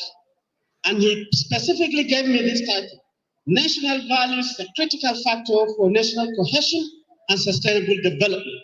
And then I painted it a little bit, and I said sustained efforts to unleash opportunities for national development is the value. If you cannot be able to see the impact in your life, then the value is actually wrong. And I can tell you, although the title looks so abstract, I think as we sit here, directors in the states, director generals, professors, as effective as we think we are we happy to be in a country where absolute poverty is very, very high? A country where we are hosting the highest number of out-of-school children, at least in Africa. We are actually, our education system is challenging. My guy here will tell you that this education system from primary school up to university is producing children that have no skills to actually take the opportunities in Nigeria. Are we happy to see that? Are we happy to see that the rate of unemployment, educated or non-educated, is increasing, and so on and so forth? All these are things that are happening in our country. This is why DG wants us to review the way we think so that we can add value. I will skip this one here. So DG sent me a document. He called it the 777 agenda. And first of all, the Nigerian promise, 7 core commitments, 7. The next one he sent me, said citizen code, 7 again. And then socialization process, 7. And now this 777, there is a foundation for it. Why is he trying to achieve? What is he trying to do? In my opinion, the whole agenda, putting you here for a retreat, to inject you with new ways, is actually to achieve 3 things, as far as I'm concerned. The first, I think as we work, as we deliver our know-how, we must aim at reducing poverty in our country. There is no reason why every child in Nigeria cannot have access to basic education. There is no reason why every mother cannot be able to go to even a primary healthcare facility, deliver their child, and go home with minimum maternal and infant mortality. There's no reason for that, and so on and so forth. This you have to keep in your mind. How will I do my national orientation work to ensure that poverty is coming low? But that's not all. The second is that while we are doing those basic necessities, our work should be able to give Nigerians opportunities, that they must have skills and competencies. Using those skills, they should get jobs that they are paid for. And then from there, I have not seen a country, and I've been to many, where young people have skills, they have a job, and they go for 5 hours to work, they go home, they eat dinner, they have shower, and then they say, now it's time to go and kill people. That country doesn't exist. So we must be able to reorient ourselves to make sure that our young can be able to have good ethics, and then they can live peacefully. Finally, as we do this, and we have seen the artificial intelligence, we have to move our country to the highest level to emerge as a knowledge and learning society built on values of hard work, honesty, discipline, such that we emerge institutions that are globally recognized and standard. These are the 3 ladders. And I can prove to you that this is working for many countries. And in those countries where this is working, you will see that they have global visibility. Constantly, we are talking about them in terms of efficiency. They are well respected. Anywhere you go, you hear best practices. Best practices are practices happening in those countries that have been able to conquer poverty, that have been able to ensure that they have skills and work, and 3, their institutions are standardized, and so on and so forth. These countries are what we call as the developed and rich countries. They don't need to advertise themselves. You know why? Because they do a number of things. The secret is, first, in those countries, as you reorient your values, the policies that will help the DG to evolve and to implement must be very, very practical and evidence-based. Don't go to Singapore and copy Singaporean policy. Change Singapore and put Nigeria. You will not implement it. And then you start telling people, oh, Nigeria is good at evolving policies, but they are bad in implementation. No. Any policy that you cannot implement well has not been designed very well. Two, in those countries, they have their research, technology, and innovation team working. The universities are great. The graduates just get jobs easily. They are solving societal problems. You saw what happened to Maiduguri. We're sitting down like this. We know that the Alo Dam is going to fail. There's too much water. It just pours out and it has taken out the whole city. Imagine what Maiduguri is going to go through now. They don't have a functional sewage system. So it's all soak waste and toilet mixed with this water. The filling station. It has even gone to the cemetery. Dead bodies. Tell me how you can imagine the challenges of Maiduguri now. It is unbearable. Why? Because we don't look at things. We don't study things. We don't solve things naturally. Three, we have what is called institutional systems of innovation in those countries. When they are doing one thing, they partner. I give you an example. The people who are giving us passport to travel, they ask us questions, we take our fingers and so on and so forth because they want data. The identity card people are taking our data. The population commission, they are taking our data. The electoral commission, they are taking our data. The telephones that you are carrying are taking your data whenever.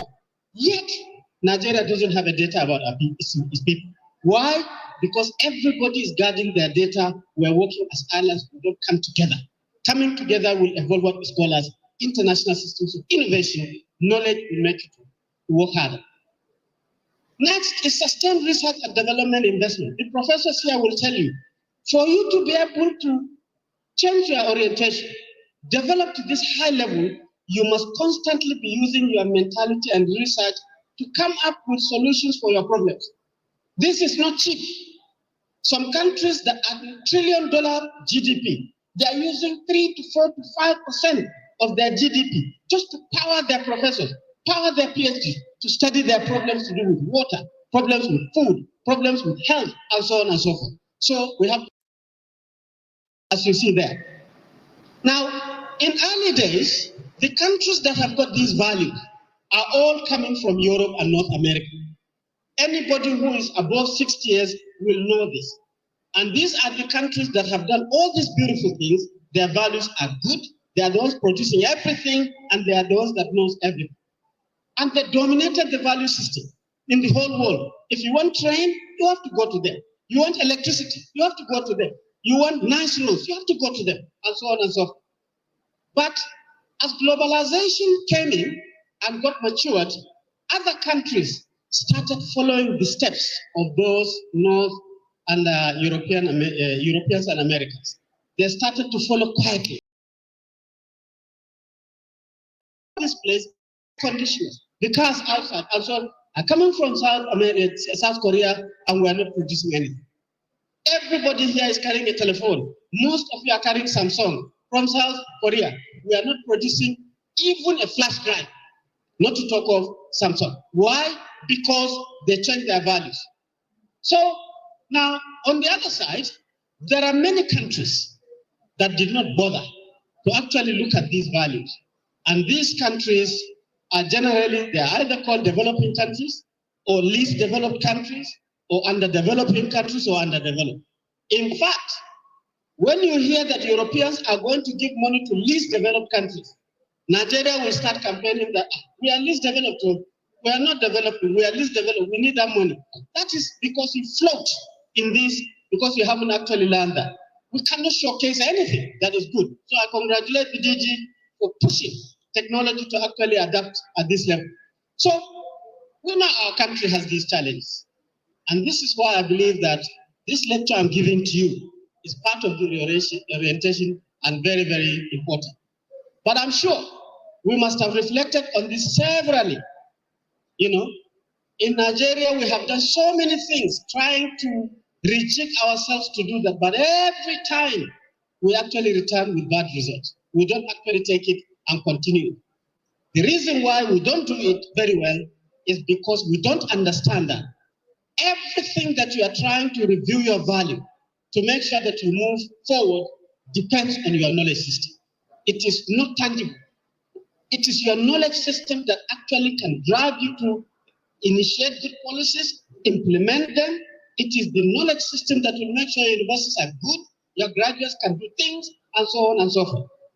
So I want us to look at what this knowledge system is all about. And I chopped it into 3 houses. The research house, this is where you are being investigative. Don't think that you can help the DG to achieve this if you're constantly not thinking, why is this happening this way? Why are people not queuing up? Why am I not getting data? This is research. It's not necessarily just professors doing research in laboratories. You too, you have to constantly be aware of that. And then the next house is the technology. That is the solutions coming out of your research. Those good policies, bear evidence, are the technologies. And then innovation will take you into implementation. So if you look at the research house, the people in this house are the people who have the ability to study, to generate knowledge, to discover, and so on and so forth. And they're very, very powerful. Some of them have got PhDs. Some of them are full professors. They are very highly trained. But I can tell you, if you think it's very, very important, and you are just piling people who are doing research into large numbers, forgetting about the others, all you get is just that knowledge. You don't get good policy, you just get knowledge, detailed knowledge about everything. That is why I jokingly used to say that professors are the highest level knowledge workers. But if all of us become professors, you still have to import rice from Vietnam. It's not as effective as we think. You need to enter the solutions house. You need to get the people who can look at the knowledge of these professors, turn it into solutions of our societal problems. That is part of the value reorientation. And when there are many here, and when you do that, you can now start having solution policies, hardware solutions, and so on and so forth.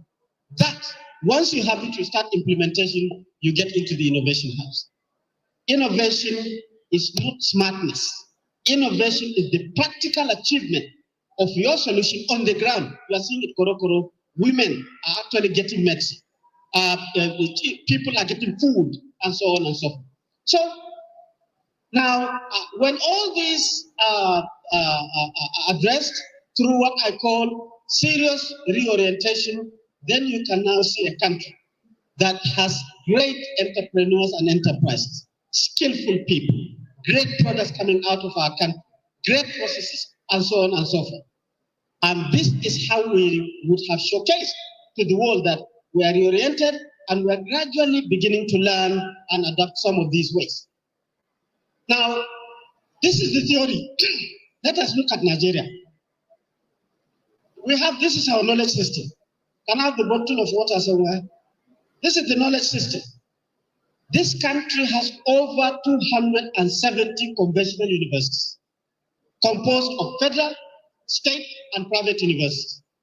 This country has nearly 1,000 National Board for Technology Education institutions. NOA should have this data. NOA should have this data, not just that data. They must know what they are doing, who is doing it, and where are they doing it, what is coming out of that. Very rich. But despite all these elaborate things,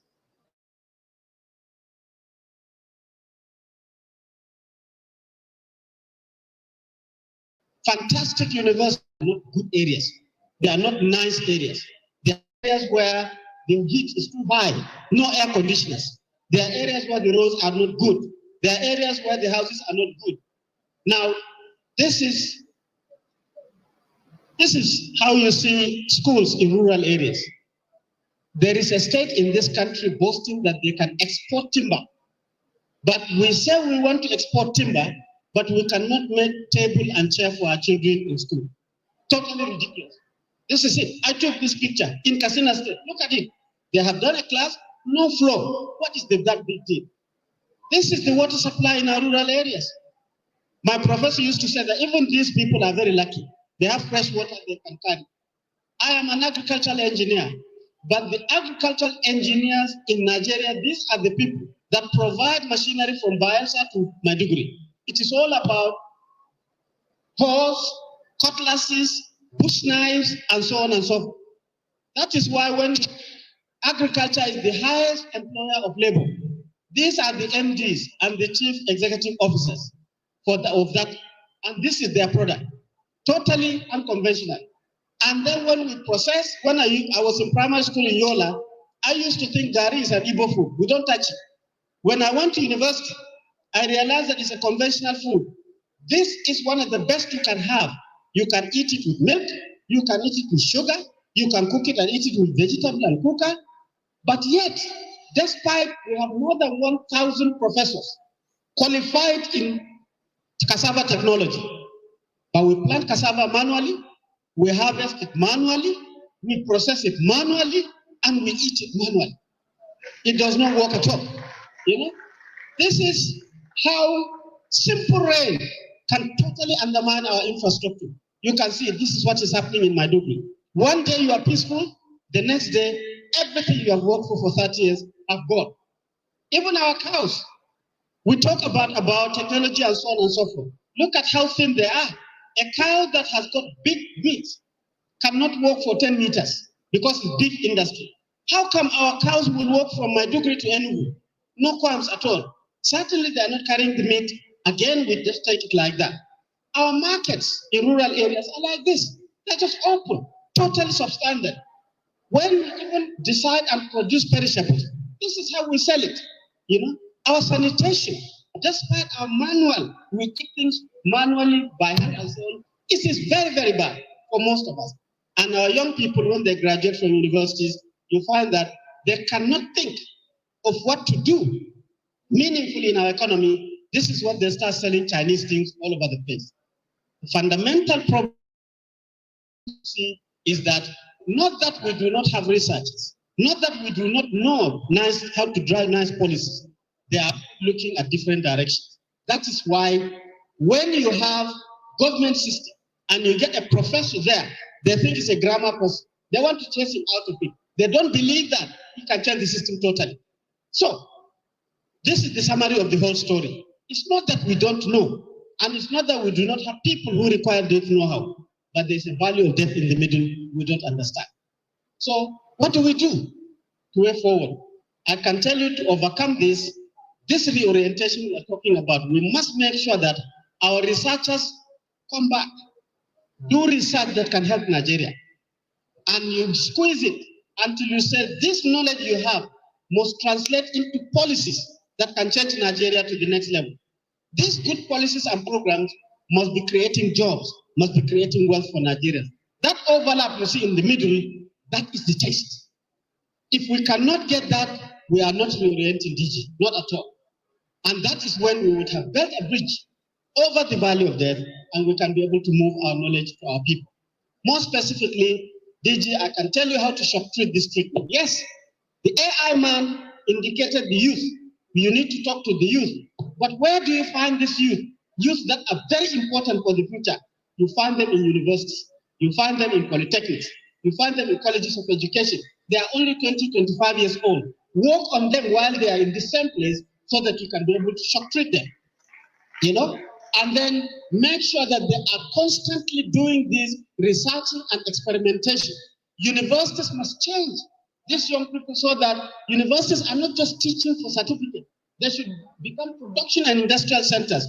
They are becoming enterprises who need to sell their produce to survive. If you ask University of Ibadan, big gate, fantastic professors, big lecture theaters, good research. MIT in America has the same thing. They have big gate, they have professors, they have lecture theaters. So you continue asking them, do you have gate? They say, look at our gate now. Dr. Bindi, what are you talking about? You think. Ibadan, you continue asking until you ask MIT, how much money are you getting from your knowledge of research and development that you have passed the industry, creating jobs and wealth? MIT will say, maybe around 100 billion US dollars every year. Then you come to Ibadan, University of Ibadan, or Maiduguri, or Benin, or Suka, anyway. How much are you getting from your knowledge? They will say, we are waiting for government budget. They have not released it yet. This is the language that if the institution doesn't change like this, that reorientation cannot penetrate. If it does, the kind of students that are going to graduate from there will be young people who are innovative entrepreneurs. They will have high values.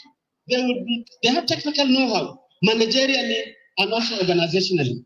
They will be able to recognize the opportunities in our country. If it is the sun, they will be using solar system and so on and so forth. If it is insects, they will be thinking about organic farming and so on and so forth. That is going to affect them so that socio-culturalists do. They now change the way, they don't quarrel. They now network.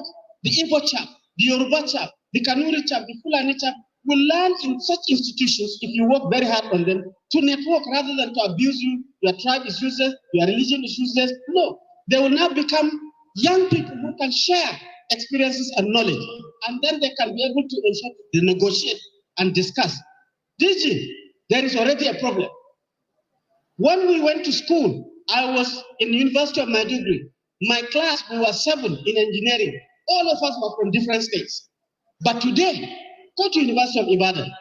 98% of the staff and students put together are all Yoruba people. They speak the same language, they eat the same food, they wear the same dress. How do you expect these young people to become Nigerians? Go to Susuka, it's exactly the same thing. Go to Ahmadu Bello University Zaria. It may not be tribe, but lingua. If you don't speak Hausa, you go to ABU, you will not find it comfortable. You have to walk into these institutions and say, Oga President, at least for federal. I have 10 minutes to go. Well, you see, my water is telling you. Anyway, that you must bring back that cosmopolitan nature in our university so that our young people can be able to learn from each other. And if you do that, our technical capital will be better. They will be working together to evolve things better. And then our finances will become effective. We will use it effectively, we will generate it effectively. That is what academics can call the triple helix. It means the knowledge is working with industry and is also working with the government itself. If that is happening, you will start seeing that the roads designed by Nigerians, constructed by Nigerians, generating jobs for young people will be like this. Not like now, DG, where any nice road you will see our leaders struggling to cut the tape, but you see one white man at the back. He is the technology, he is the innovation, and we are just left to actually clap and go ahead. That has to change. Then we will see that we too are designing trains, we're implementing them, we're running them. That is why the jobs are. We will see that electricity, we're also doing things in electricity. Internet and IT will also be very vibrant. Our farmers will change because we can be able to make all these things, so that our farms will look like this. And then our cows that cannot move from one point to the other will look like this, if you are actually being fully reoriented. And our small companies will look like this, so that many products, and then even if it's a small industry, you will see it like that. And I can tell you, this is not drama, it is possible. The way you started, sustain that with all these directors, but we have to change our strategy. We have to match what we say. Everything you say on that charter, you must mean it. And then you have to lead very well. And you guys will have to follow him very, very well. And surprise, you have to be logical. Don't bulldoze and you think that you can change the world in 2 years. Do systematically. Carry things step by step. I will do this, achieve it. That achievement will lead you to the next level. So that is the resolution that we can follow. Now, very briefly before I close, madam, my personal experiences on this. I've been on this, you can tell, for some time. I waited my degree. I got a first class in agric engineering. I went to do my master's and PhD. I was thinking this knowledge must affect Nigeria. As a young northern chap, you see me there, I said to myself, I will bring the groundnut pyramids because of my know-how. So I came interviewing farmers. I will go and see how they are doing groundnut farming, how they do all the social things, what do they do, use the top. I studied groundnut to the extent that I know what is going to happen, even after you plant it. I designed a groundnut combine harvester. It will pull the groundnut out, it will take the nuts out, put it in a bag, and keep the hole for animals. You see me here? I came, I tested it. I even had an opportunity to meet President Babangida. I thought that was it. That is going to happen now that I've seen President. You see me there in suit. There, you see me there. But I can tell you that's the end of it. I even saw the president. That reorientation has to go to the highest level. But then I graduated. And then I didn't come back to Nigeria. I diaspora. I went to Asia. I went to Australia and Papua New Guinea. You see me there with Asians. I was whining and dining, conferencing. But I saw similar problem there. All the islands from Fiji, Vanuatu, Solomon, they have coconuts. And this is how they use it. They do it manually, like our grandmas. I said, no, I will mechanize this. So I started working. You see me? I was interviewing the farmers. I studied the coconuts, and I designed the coconut dehusking machine. And because the environment is strong, the money was available. I was testing it everywhere. And I produced a machine that, as we speak today, they are selling it to farmers in those countries. This is the truth. It shows you that it can happen. The same me. And recently, I'm concluding with this slide. Recently, I also tried again. You see, as an educationist, I'm very passionate about these out-of-school children. This is our future. And I did research on it. It is everywhere. This is in Igbo land. They are also out of school. They are not Almajiris, but they are out of school. I went to Yoruba land. They also have out of school. I went to the Niger Delta. They also have out of school. You see them there. I came to the north. Everywhere they're out of school. I realized that there's no way I can solve this big problem. And then I zoomed onto the Almajiri system. Why? Because I have the data. And then you see Almajiri from Hausas, Fulanis can dominate the Almajiri space. And I developed the interest. See Almajiri, from the 2 years, you've already started learning something in a foreign language, you can even write it. It's a very interesting education, but it is a problem. So I studied it. These children, they are 12, 15 years old, and they are out of school there, but they are Almajiris. Don't do anything to these children. In the next 10 years, you will start crying worse than Boko Haram.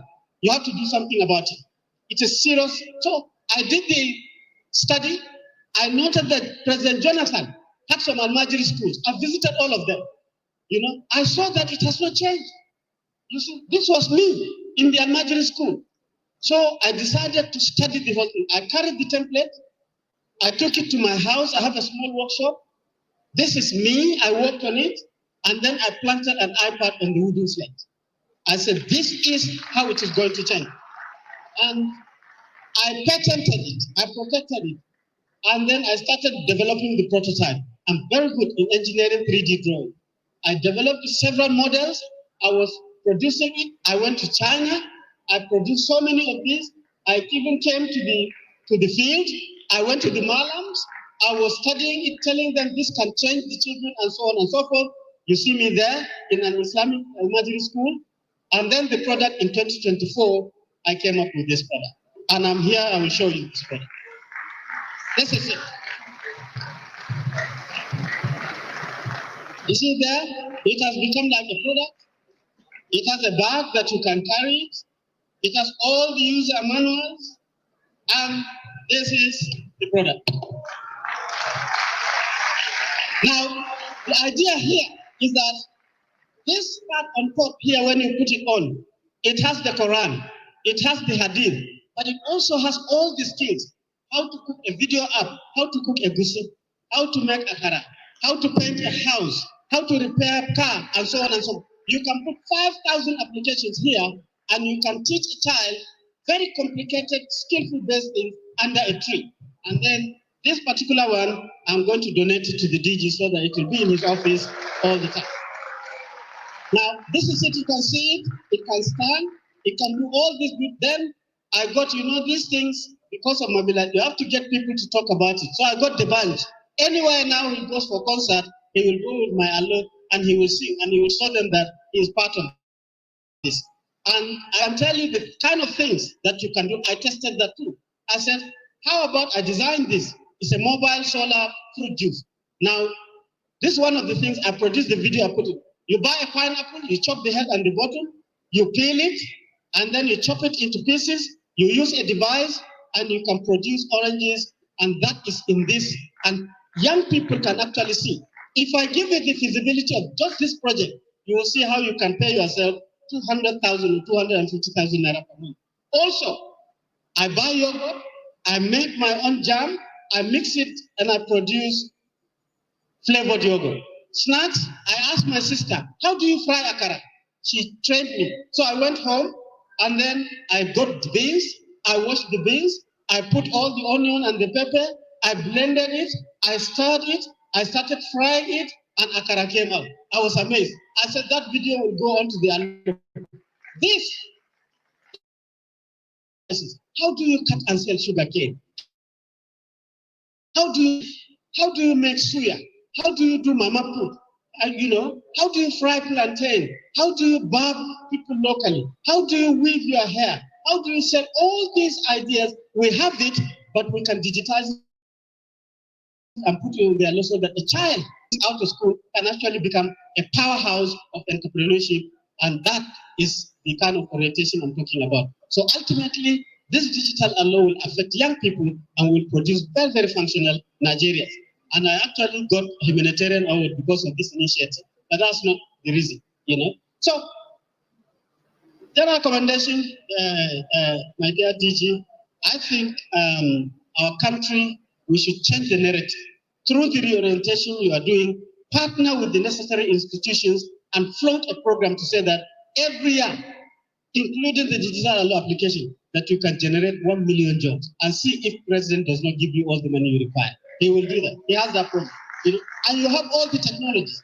All these are available for you to use if you partner with the institute. All these, I'm telling you, are Nigerian designed and made.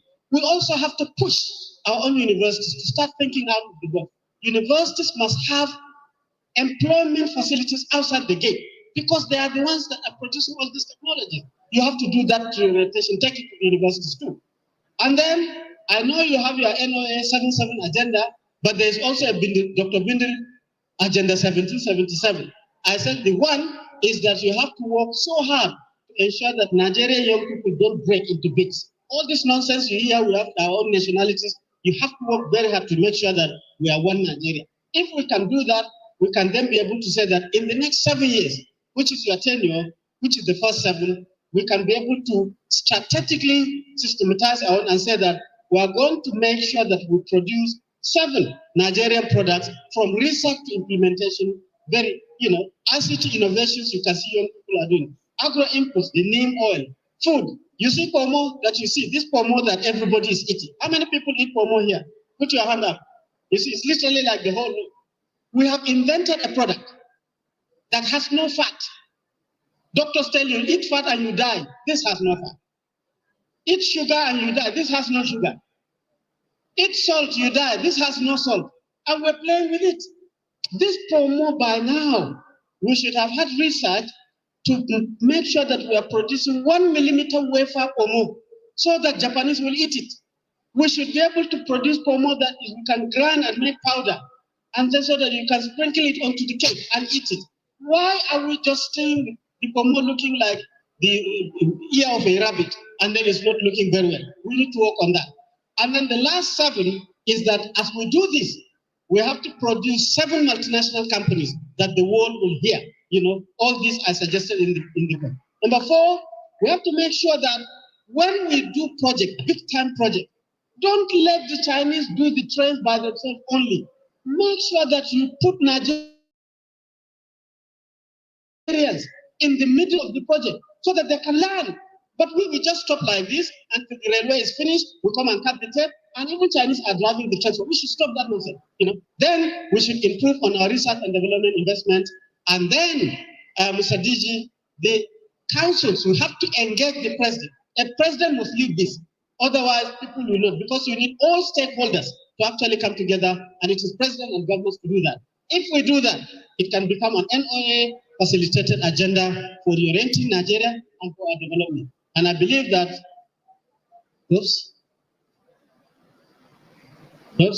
my battery is dead. Somebody knocked my computer down.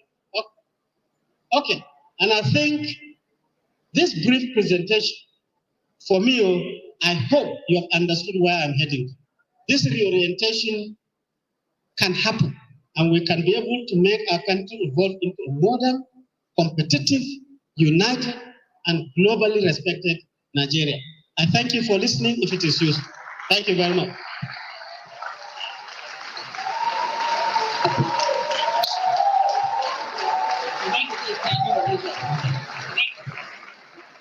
Thank you all for the standing ovation. Please, let's keep the applause going. Dr. Binderi can hold us all spellbound for 1 hour or more. We know.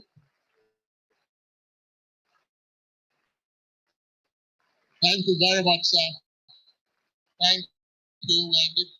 We're very, very grateful. Thank you, sir. Thank you. Thank you very much.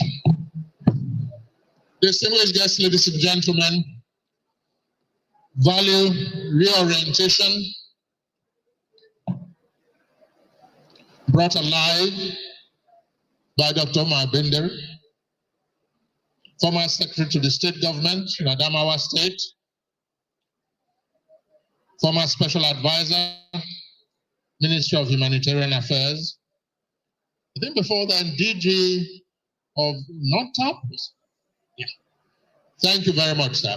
Our panel of discussants will now invite on stage to speak to the issues. Let's welcome Professor Abiodun Adeniyi. Let's put our hands together for him.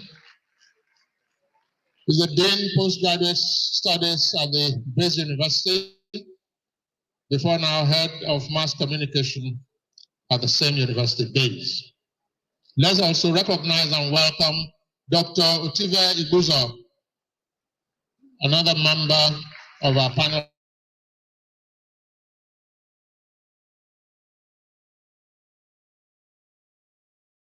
of discussants. Where we are coming from. Monday, please. Sorry, I apologize. Dr. Monday, thank you. And now our very big brother, Iche Ima Agu. Let's welcome Dr. Ima Agu.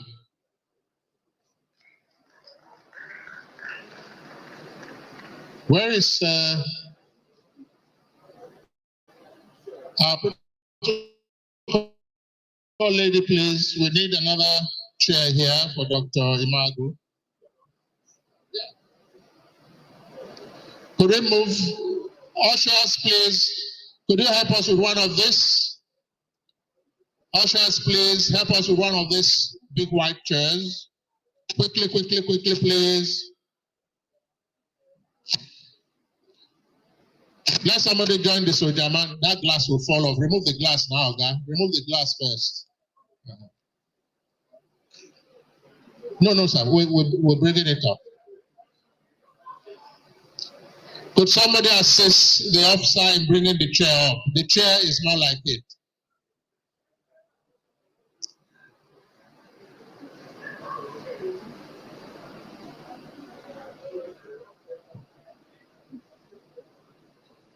Any other person in some white, green uniform to assist us, please?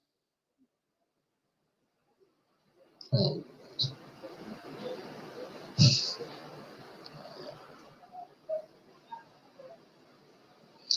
All the ushers are ladies, that's why. But there's another gentleman right behind you. Sorry, officer. Please join your guy in bringing in that chair now, sure.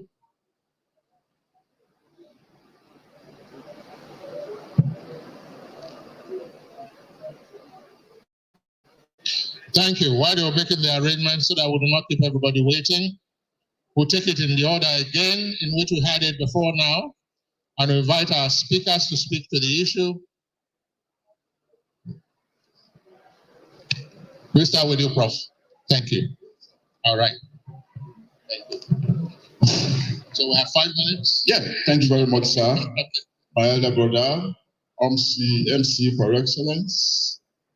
DJs are very distinguished, ladies and gentlemen. My pleasure to be here once again. And I actually suffered like the rest of us, the spellbinding presentation by Dr. Binderi. Ladies and gentlemen, that presentation that Dr. Binderi made reminds me of a popular theory in sociology, and I want us to be attentive, please. It is called the theory of little corner. The theory of little corner. What does this theory say? It's simply saying that from our own little corner, from our own angle, as individuals, as units in the whole, we can be committed, we can be creative, we can be ingenious, so that we can impact on the whole. If every unit, every individual is committed, dedicated, creative, ingenious, forward-looking, concerned about the whole, and when each individual's productivity and efficiency is rubbing off, with each other, there's no way the community, the nation, or the society will not make progress. And imagine this. We have just had Dr. Bindri, somebody I actually want to be like when I grow up, delivered a wonderful presentation, based on his own first-person experience. His experience, his contribution, his sojourn in some years, and very, very impressive. But if you look at it, and all the effort he has made, has not, if it has been received at all at the national level, it's been largely marginal. And picture a situation where we probably have 2, 3, 4, 5, or 20 Dr. Bindri in a particular state. Okay? Or we will have millions of Dr. Bindri in Nigeria as a nation. Do you think we will be where we are today? Yes or no, ladies and gentlemen? Yes or no? And what's the argument here?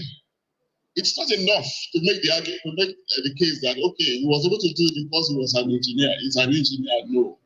Yes, we have had people who are not necessarily engineers, but of course are manning engineering companies, and they have led those engineering companies to success. It's just a case of our mindsets. And that's why we're talking about the values we subscribe to as a people. What values are we ready to subscribe to as individuals, inhabiting a nation? What is the state of our value system now? Is it one that we can consider as salutary, or is it one that we are all regretting? And there was an argument I made very recently. I said, Nigeria as it is now, if Nigeria were to be an inheritance, there are so many people that are ready for us to divide it, to share the loot that is in there, so that all of us will japa, all of us will find our way. And it demonstrates a low level of patriotism, a low level of nationalism, a low level of team spirit that we unfortunately have as a people.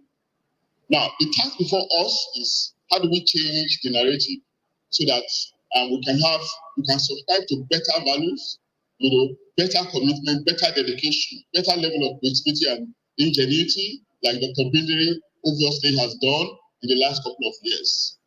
It's not a joke, ladies and gentlemen, that now and again we talk about the United States of America and we celebrate their values, liberty, freedom, equality.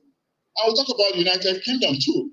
I will celebrate their values, discipline, tradition, welfareism, equality. I will celebrate the value in Germany, education, discipline. And you go to France to celebrate their value too. You talk about culture, style, elegance, beauty.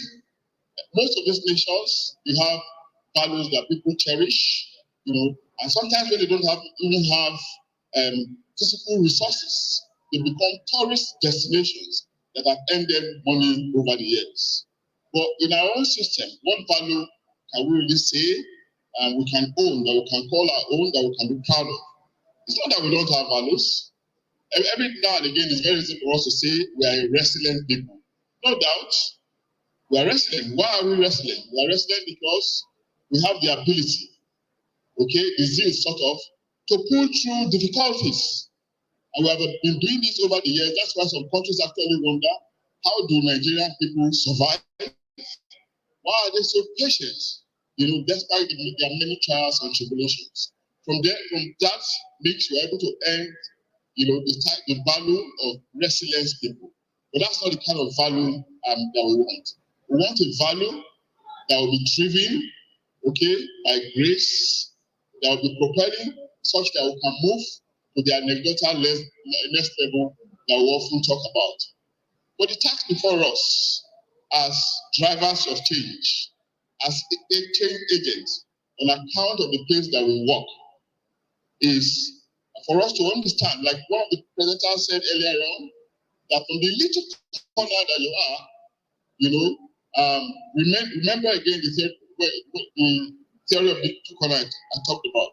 From the little corner that you are a leader in the drive, in the strive for value reorientation. We need to be exemplary from our own little corner, the little space that we are in. What do we do sometimes when nobody is watching us? Do we compromise? Do we take things for granted? Do we circumvent procedures and processes?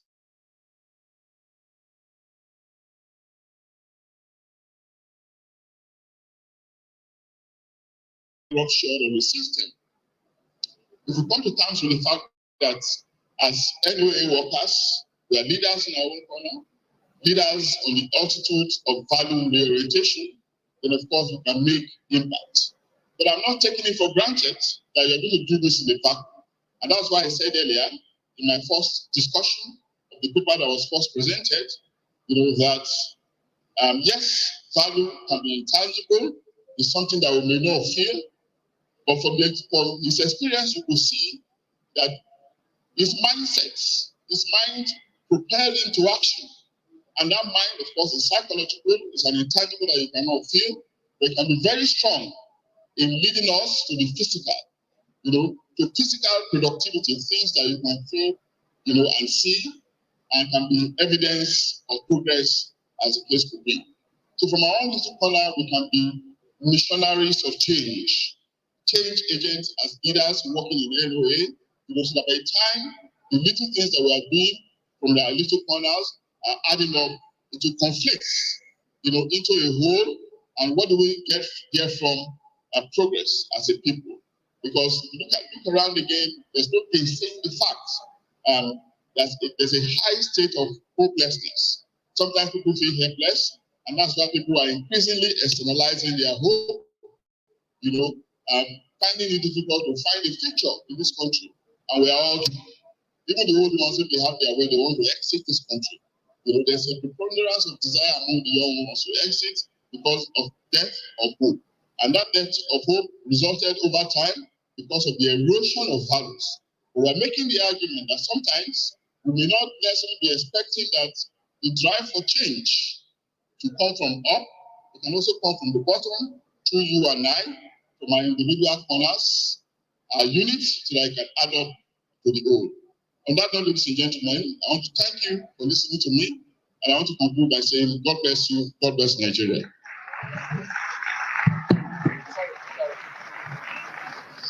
Thank you very much, Prof. We are indeed grateful. Thank you for also keeping to time as part of the orientation. Thank you. May we now invite Dr. Tila Iguzo. Thank you, sir. Thank you very much.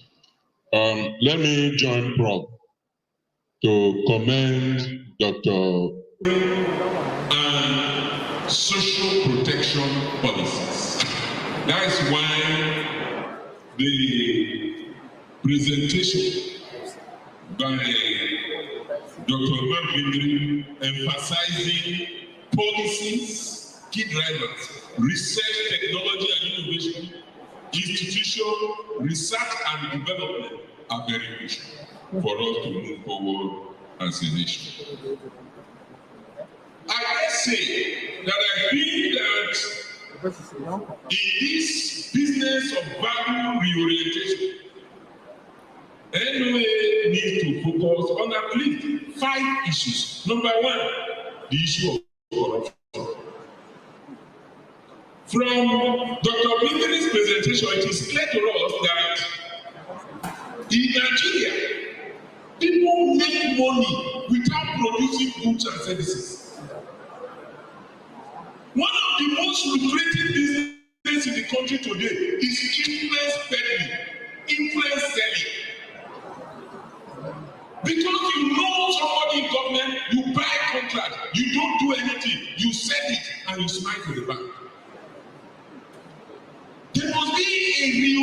competition so that people will only make money if they produce goods or offer services.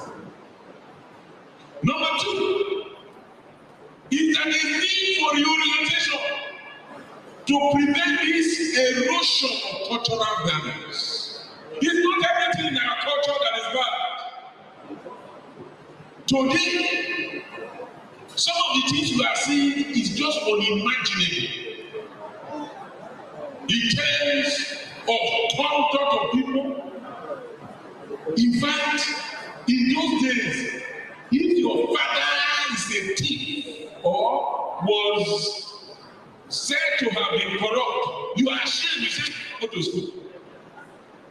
Today, if your father is a thief, even has been convicted, you will go to church with Ashwebi to go and celebrate.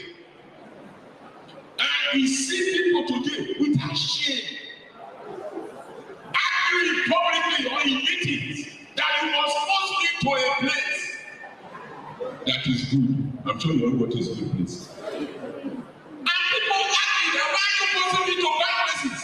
You are forcing me to argue. It becomes an issue. Today is no longer any issue to argue to engage in corruptible transactions. Another area where there is need for reorientation is political culture and political behavior. History. So that decent people can participate in politics. And also another is this equation of religious tolerance. I think NOA must promote the fact that what we need is not religious tolerance. What is tolerance? Tolerance is to tolerate something you don't like. What we need is to respect the right of other people to their own religion, not tolerance.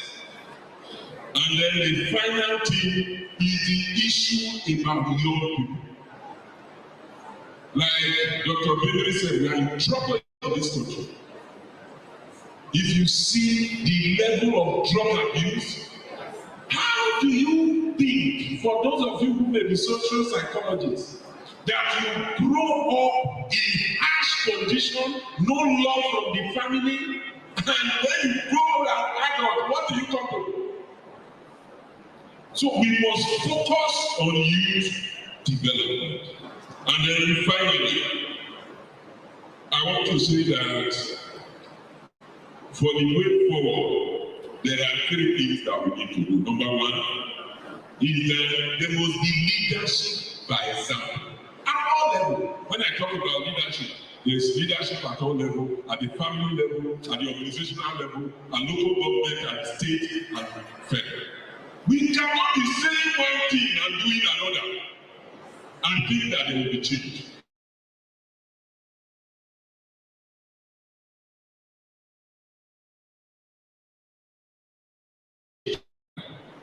It's not just word of mouth. The second thing I think is that in NOA's work of civic education, national values, and social reorientation, we must begin to educate people to take politics seriously. The current notion and perception that politics is dirty cannot ever come. People must take politics. And if you look at it very well, you will discover that in every sector we perform worse in politics. When Nigerians go to any other sector, they come out in flying colors. Amin Mohammed, the Deputy General Secretary of the United Nations, do Nigeria proud. Additional African Development Bank, do Nigeria proud. Ngozi Iweala, WTO, do Nigeria proud. Even the former president of Nigerian Labour Congress was the president of International Confederation of Trade Union from 2018 to 2022. Did Nigeria proud? Dr. Osameh Nabule has just stepped down as president of Global World Medical Association. Did Nigeria proud? Even our policemen, when they go for international programs, they come back to Nigeria proud. when it comes to politics, we say politics is dead. And then we allow charlatans, imbeciles, talks to rule over us. We forgot what Edmund said, that for evil to triumph is for good men to do nothing. And Francis Fanon said that the future will have no pity for those men and women who possessing the exceptional privilege of being able to speak the words of truth to their oppressors and taking refuge in attitude of passivity, of mute indifference, and in some cases of cold complicity. And Francis Fanon said that every onlooker is either a traitor or a coward. Finally, we must organize citizens to hold leaders accountable. Everywhere in the world, politicians on their own will not wake up one day and say they are born again, and then every resources will be used for the citizens. It depends on how the citizens are able to hold them accountable. And it will not happen that one day private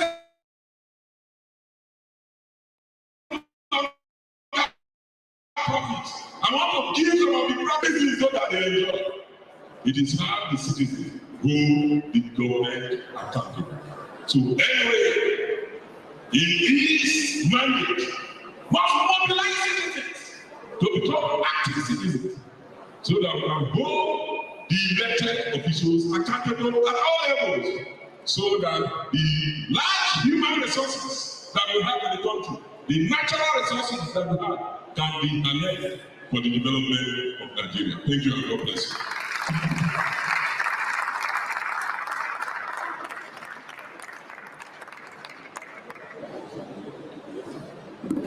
Thank you very much, Dr. Ibuza. Thank you and thank you.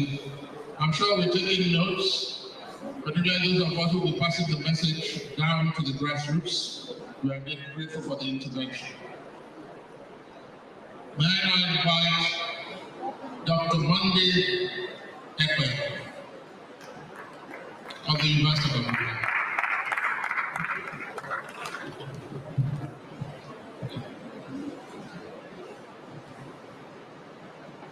Thank you very much, DT. Thank you very much, sir, Dr. Binde. That presentation is first class. I won't forget that in the honor.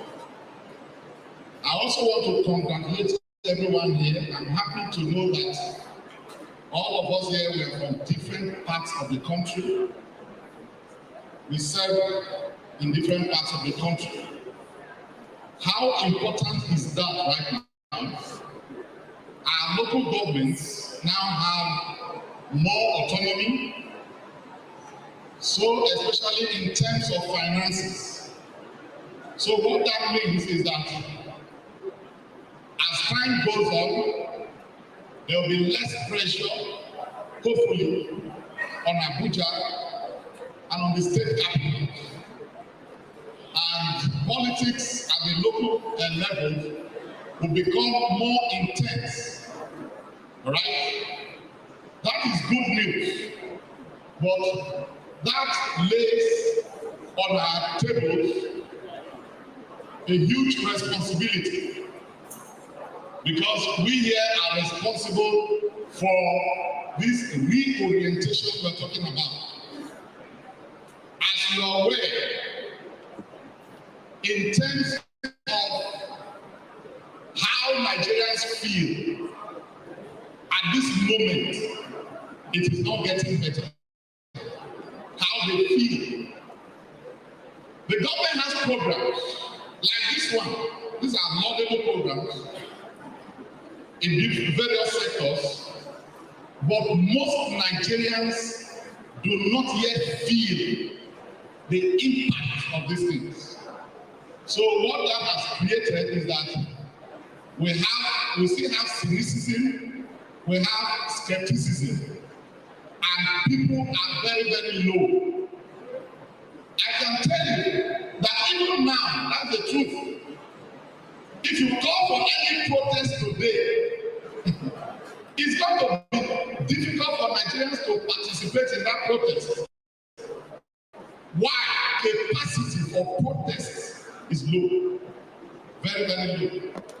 The combination of hunger and poverty has kept many Nigerians down. As we speak, many people cannot eat. And it's not the fault of this government. The thing has been ongoing this way. Okay? You cannot tell an adult that, oh, the food you are eating is sweet. Let the adult decide whether the food is sweet or not. I'm telling you the kind of problem, the kind of responsibility we have. All right? So it becomes more and more difficult for Nigerians to set aside their suffering. You want to go and protest? Is it not money you use to transport yourself to the venue of the protest? Is it not food that you eat? So you're already incapacitated somehow. But we cannot continue like this. This is a country we all must love. Many of us here were around when Nigeria was a bit better than it is now. All right? But what has complicated this issue is that many Nigerians find it difficult to draw a line between their leaders and the country itself. As we said, soldiers come, soldiers go, but balance will do it. They remain. So many people who are Japanese, who are leaving the country, and they insult this country, many of them really, it's either they don't know or they should be made to know that there is a difference between their leaders and the country itself. This is a country that is super blessed. And I dare say that even without the oil that has now spoiled Nigeria, Nigeria is still one of the most endowed nations on earth. So we must love this country. We must appreciate this country. Nigeria has been brought to level because of a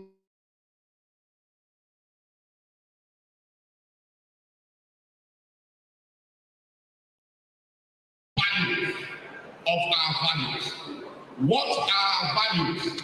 These values are well explained, documented in the charter that we all know. All right? But now, there's one major thing I want to say.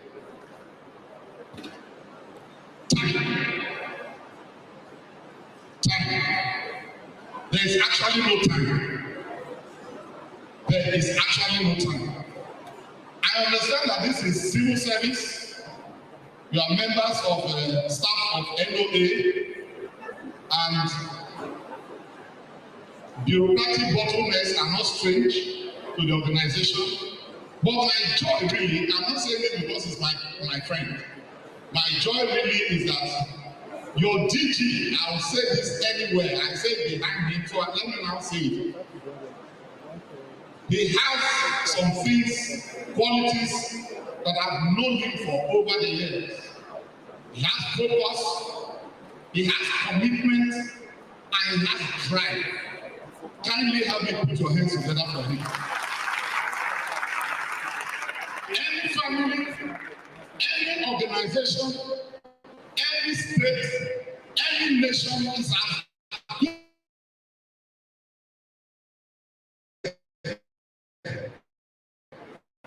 okay, so with these qualities are in place, I don't see why NOA should not fly higher than the past period. So shall we say it? So there's really no time. No time. We already have action plans, things that are explained at various forums. So we are the foot soldiers, and we must go to our various places to send this message by all means. There is no perfect country in this world. There is none. By the grace of God, many of us here, we have traveled to many other countries. And there is really, I really can't see any country that I love more than this country. That's the truth. I cannot. It's not about tall buildings, it's not about whatever. But what it means is that we all have to do more. Thank God you are being paid to do the bit that you are supposed to do. Please, when you go back to your places, don't join them to say, you know, comes with bad, everything, nothing. No. Even when we feel one kind, hope beyond ourselves, what do we give to our children? What do we give to our grandchildren? All right? There is more to life than eating and drinking. And one day, people, especially among our leaders, past and present, people who think that life is about stealing money and stashing this money away. I teach young people in the university. When I look at young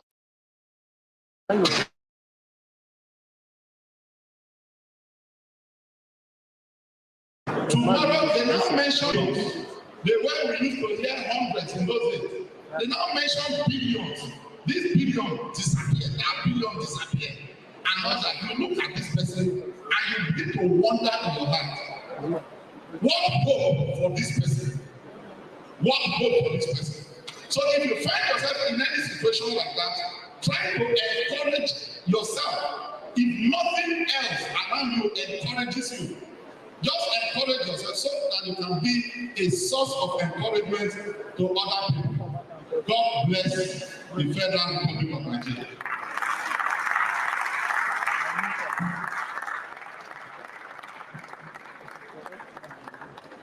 Thank you very much, sir. Thank you.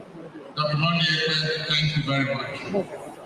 And like the code switch to Pidgin or Pending. So when you get to where you go, no join them anymore. Don't say your country bad. To bring up the rear in the panel discussion, we're leaving it for the big masquerade. Our own K, Imam Agu, Dr. Agu. Please let's put our hands together for him.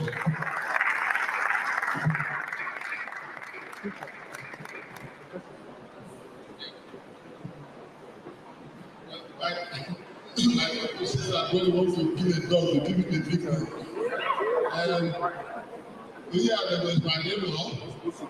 I wouldn't know what he has planned. I would have phoned the wife before coming here to know the situation in the house before getting here. I'd like to thank the DG of NOAA for presenting me with this opportunity. I was a bit reluctant to come for a number of reasons. Before that, I had my day completely filled up and filled out. But two reasons made me to come. One, I had the privilege of serving on the Nigerian Maritime Charter Committee through him, the DG. So I'm realizing that we need to talk about values. I thought it would only be proper, having been given that privilege, to also share one or two ideas with all of us. The second was when I heard that Dr. Bindi would be presenting a paper. If you have not known him before the time you know him, you can't pass on any opportunity to listen to him. I hope he doesn't mind if I describe him as a genius, but I have had the privilege of collaborating with him in the past. And anytime, any day, I will give the opportunity to lead. But the question is, what is he now? I have no answer to that question because I haven't seen him in a while. Well, again, let me also talk about the people of the nation to speak. So every other person will have said what they want to say. Because Prof, who very soon is going to become my head of department because I'm going to study under him, Dr. Utibe and Dr. all of us were part of the values committee, charter committee. So they have all said what I would have said. But I tell you something that happened sometime in 2005 or so. My colleague and good friend, Bayo Nanuga, who is a special advisor to the president. We were in Ghana together for a book launch. By, you will know him, Representative, I think, Abdulhamid Jibril from Ghana, the one who wrote the issue of budget budget, and the rest is history. So we were there for a book launch. It was his book. As we were entering the venue, it wasn't a stampede, but you know the way it happens. Many people try to get in at the same time. A vehicle stopped in front of ours, and the gentleman who was in front of the car with the driver alighted from the vehicle. Then we alighted from ours behind him. He was walking, in without any force. There was nobody around him. He was on his own. But when he looked back, he saw us. Said, "You are from Nigeria." He said, "Yes, I am from Nigeria." He said, "Please, let's go." So he literally ushered us in. And impressed with his conduct, and of course suspecting that he was Ghanaian, we minded to find out who he was. But the person said, "Who are you?" So I said, "Well, my name is Iman, but I'm from Nigeria. I work for a newspaper called Champion Newspapers." Bayo Nanuga, who was publishing his own magazine, The News, said, "I'm, the publisher of The News." He said, "Oh, well, I'm fine. Let's go in." He mentioned the name. He said, "I'm the Vice President of Ghana."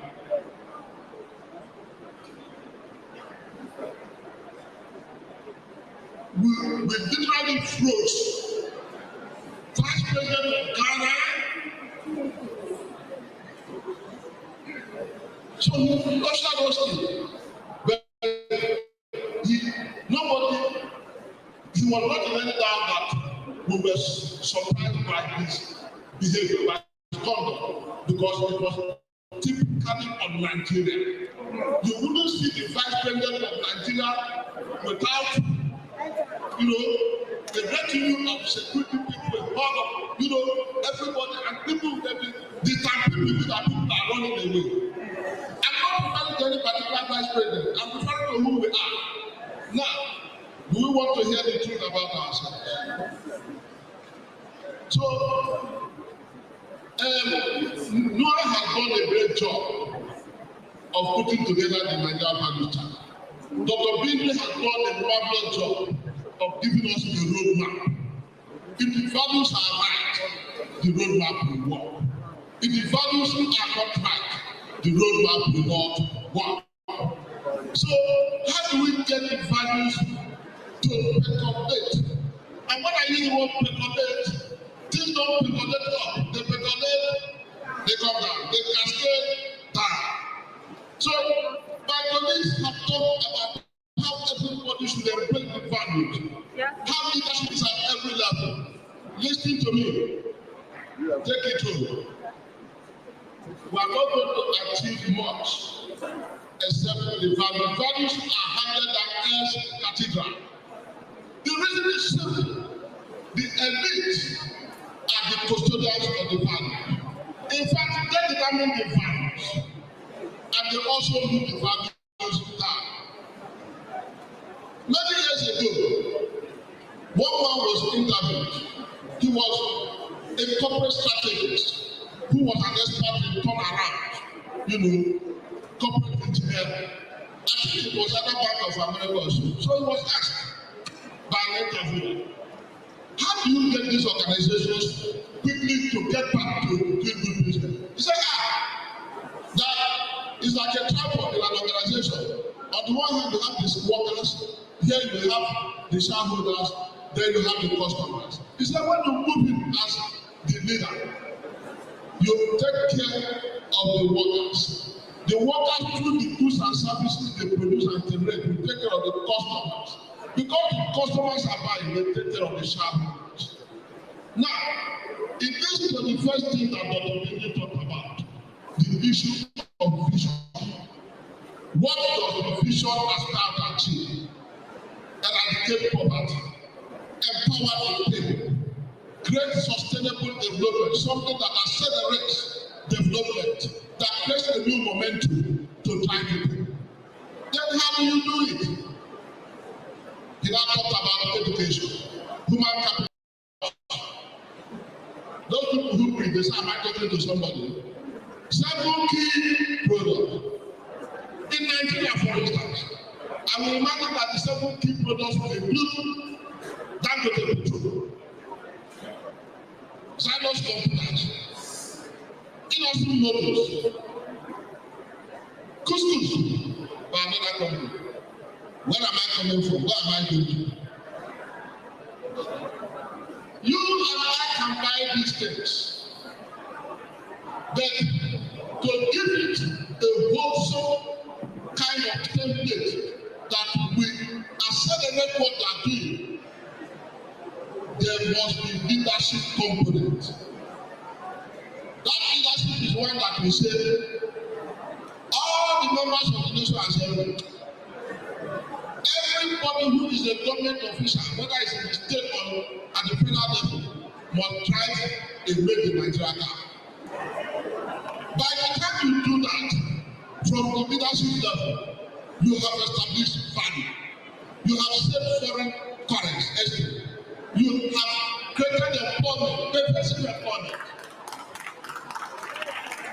And you don't need to talk too much about it.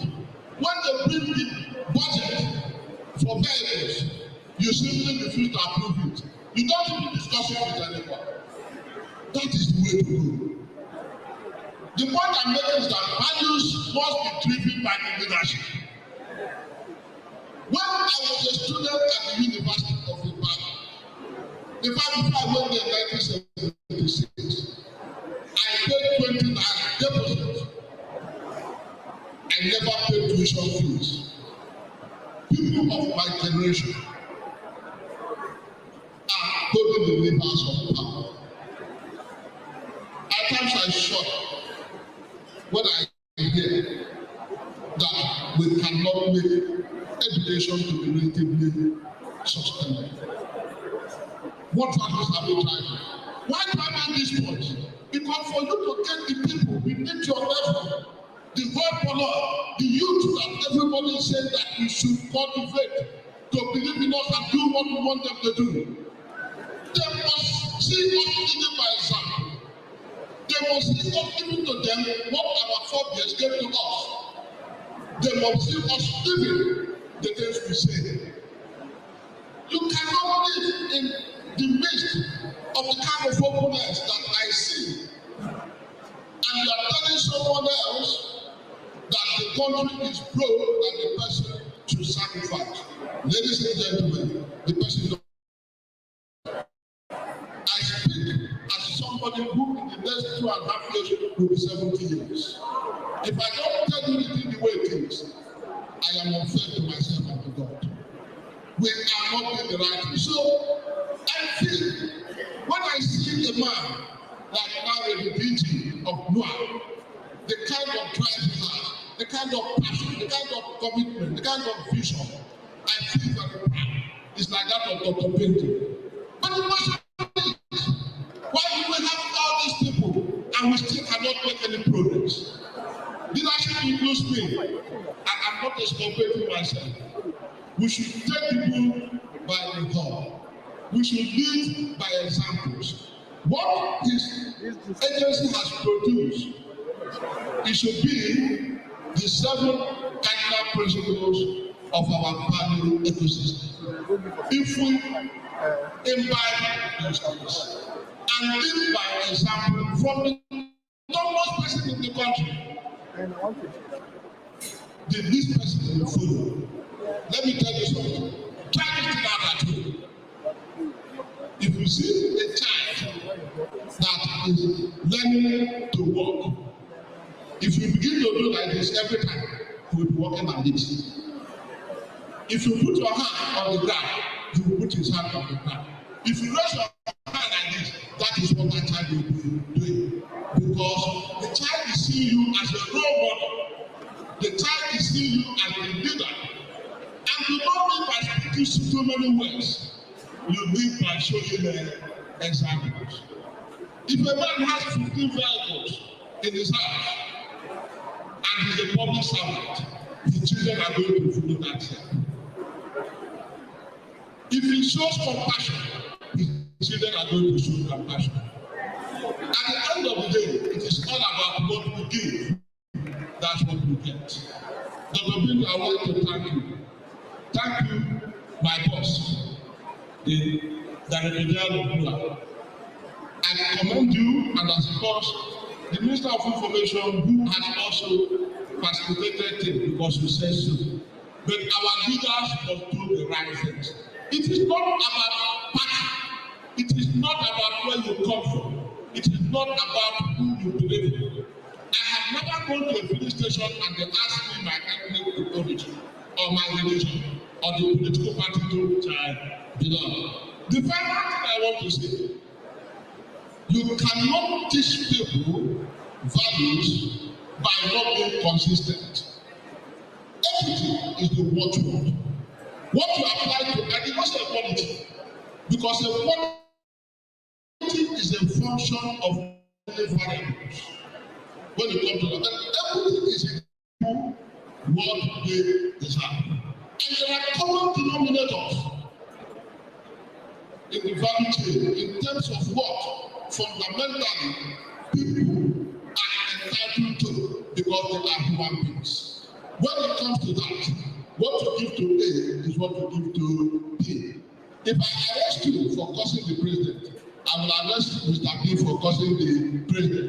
If I isolate you for stealing akara, I will isolate the next person for stealing akara.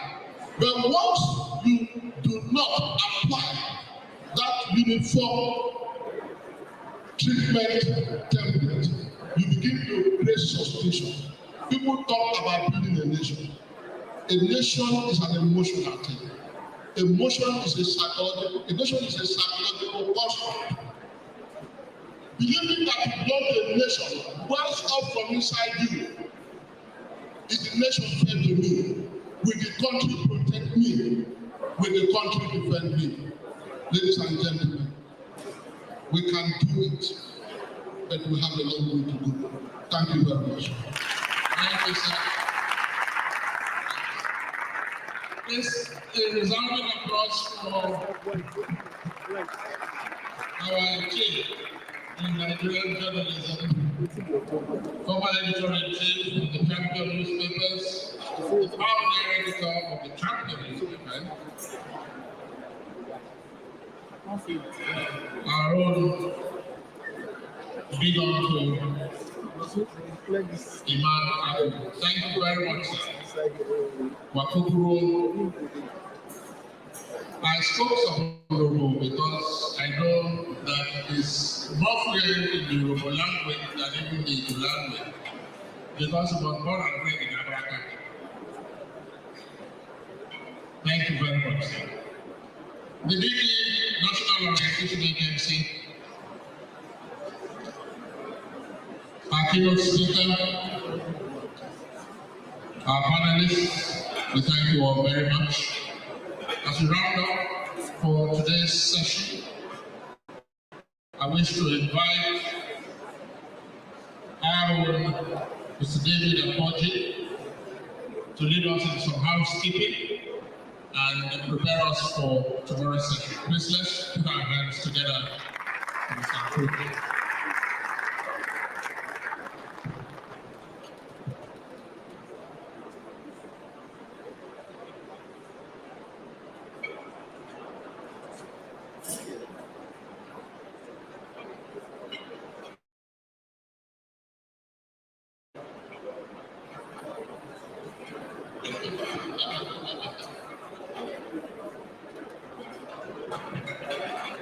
DGs and our distinguished guests, facilitators, and panelists.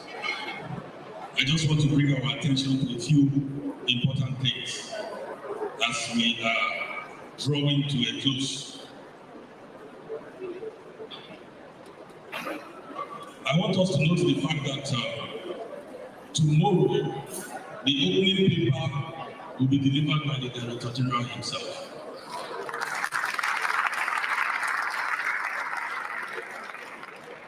This is extremely important because it's tomorrow that you will fully understand the new strategic direction of the National Orientation Agency and the tasks that our officers at state and local government level will be doing to deploy our messaging down the line. I make this point because we will not accept late coming tomorrow. We won't accept it. Anyone that decides to come late, kindly know that your benefits for this workshop will also come late. We will not accept late coming. We will also not accept disorderliness.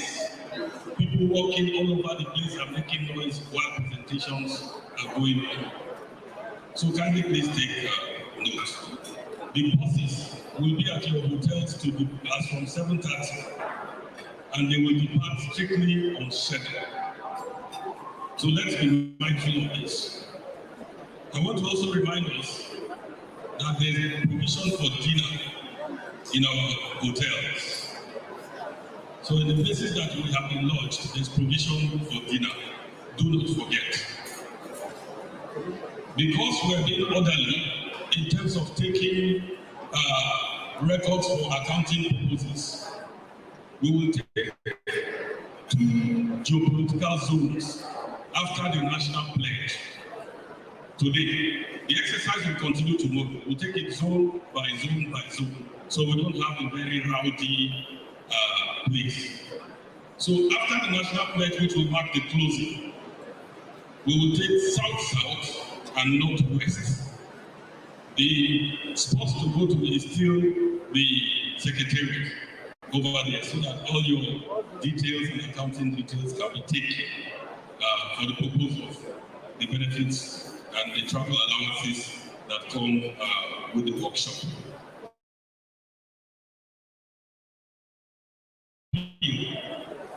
That we kindly place up early. Let the time in the program be the time, so that we can round up on time and then everybody will be happy. Don't forget, to come late means that your payment will come late. Thank you very much. Can we clap for ourselves?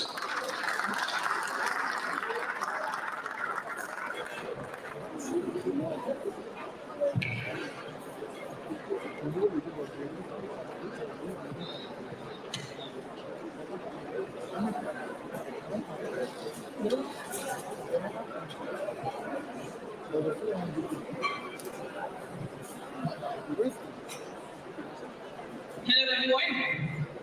Director General, National Rotation Agency, Madam Larry Saudi, and all the dignitaries. And let me especially recognize our online viewers whose messages are being displayed for a while now. Thank you so much for joining us. We have quite a number of viewers. All right, this session we're going to invite Director General on stage to take a photograph with the panelists. Director General, sir. Director of Photograph, please.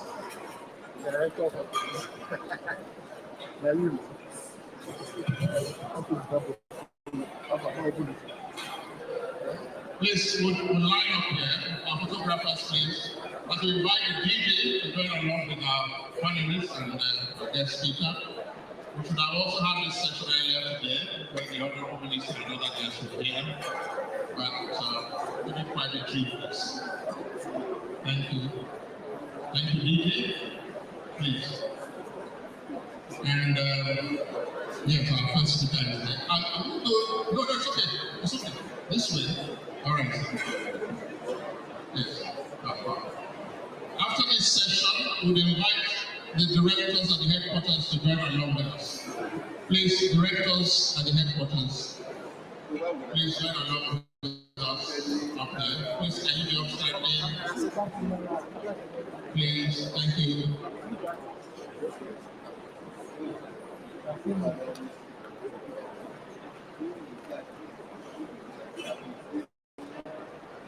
The symbol no longer say cheese, but what do we say this time? Is it potato or fry? Thank you very much. Directors for National Headquarters of National Orientation Agency, please remain. Panelists, please remain. panelists. Oh,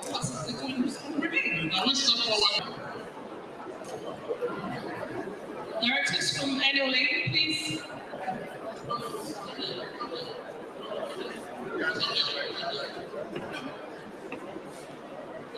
The directors also join along, please.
After the photo session, first Payson are going to remain on the stage for the closing.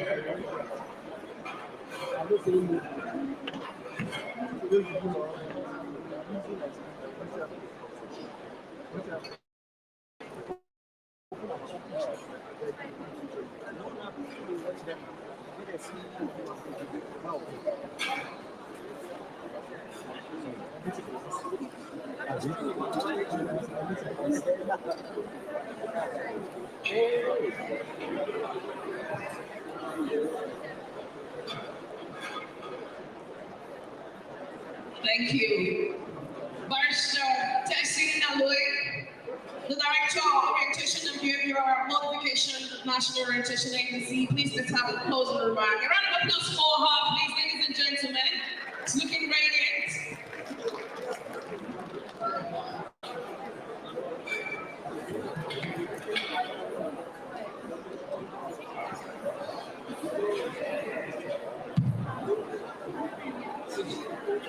Thank you all so very much. Thank you, Njenje. Thank you, our panelists. Thank you, our keynote speakers. We're really grateful. Thank you.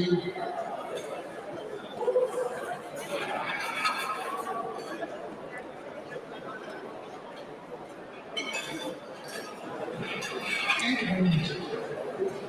National Orientation Agency. And I said when established my duty here is very simple. Just to give a closing remark about this program. We all are happy to be witnessing or to be part of what is happening today. So we are not lucky enough.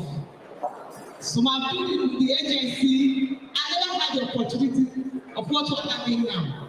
And I want to use this video for all of us to tell our teaching. 3 goals, sir. Let's do it now. One side, one side, one side. We cannot thank him enough. We never had it this good. He's somebody that's willing to carry everybody along. Not somebody that's willing to at least make it possible that everybody understand that we're on the same page of what Njenje is doing. I'm going to have invited all the directors and deputy directors from states. It's all of us to learn and be well equipped because the task ahead of us is much. You know, whatever you know, they say Njenje is not doing anything. Let them start Njenje. Anytime I go to a program and I hear that, I feel bad because I always tell them, it's not that carrying the shoe.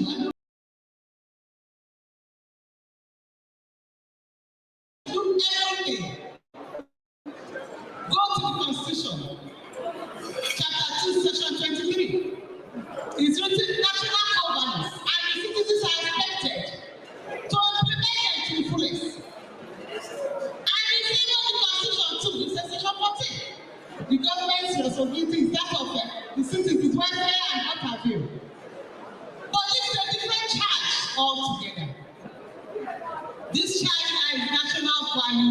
charter. 747. 7 for government and 7 for citizens. So there's no cheating anymore. There's no cheating anymore. When you get out to your states, go down to your local governments. There's no cheating anymore. You know what to tell them now. And I'm teaching the children we are concentrating on the youth because the national society is made up of the youth. I can tell you, if you can capture the youth, our problem is half solved. Like what is happening in the northeast? You hear Boko Haram members coming back to the states, especially the Plain states. I'm talking about Adamawa, Borno, and Yobe states. I can tell you, if you know what is happening there, you know that we have a lot of work to do. Because you know the push and pull factors. This push and pull factors happens to be what causes the problems in the country. When we talk about poverty, like people we invited, they want to story. Talk of poverty, talk of insecurity, talk of hunger. And these guys are coming back. When they come back, they are expected to reintegrate back into the society. And mind you, as they come back, they mostly profile. When they profile them, those that have a low risk, and then they go to open operation sector with them for rehabilitation, 6 months rehabilitation. And what's next is how to integrate them back into the society. So just imagine when you integrate 10,000 back into the society, and they're not well provided for, what happens? So we have a lot of work to do. So what the most important thing is political will. As it is, this renewed hope agenda, the president is willing to see that we carry out our activities very well. With his support to see how far we go. The national value charters have so many benefits, and the benefits include providing transparency and accountability on the part of the government, providing nation building, creating citizenship in order for us to increase our patriotism. So when the government is in there, are being our eyes, definitely there will be peace, there will be joy, there will be social cohesion in the country. So as we go back, we are not in our picture to come and eat rice or to stay there. We are here to be more impacted on the role to play when you get back to the states. So as this is the starting program, we have two other days. So we have to learn and make sure that what you are learning here is able to impact them down to your to different states. I can assure you that if you can do that and make our DG happy, you'll be willing to do more for us. Am I lying? Give me time to talk, please. We need to make DG happy. And if we do that, he will be able to see that our job is easy for us to do. We've come a long way. And since we have a leader now, that's lead by example, let us work with him and not disappoint him. Thank you very much. Thank you, Madam. Round of applause, ladies and gentlemen. This has been a wonderful morning.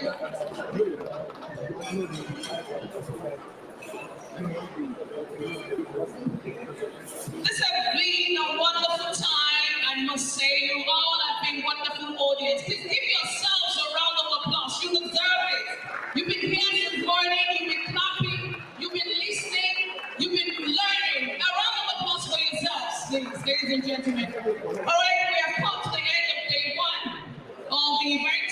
Let me ask for the boss to be on us, standing, and we'll take the national pledge to close these events. You've been wonderful.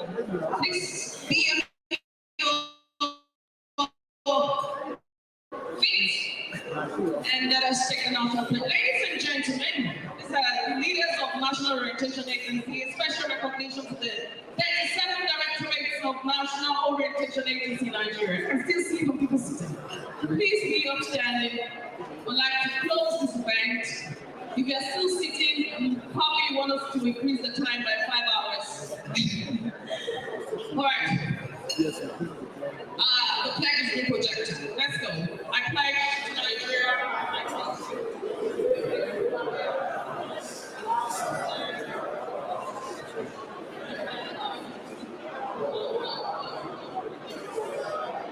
Have a wonderful evening. See you tomorrow. God bless you.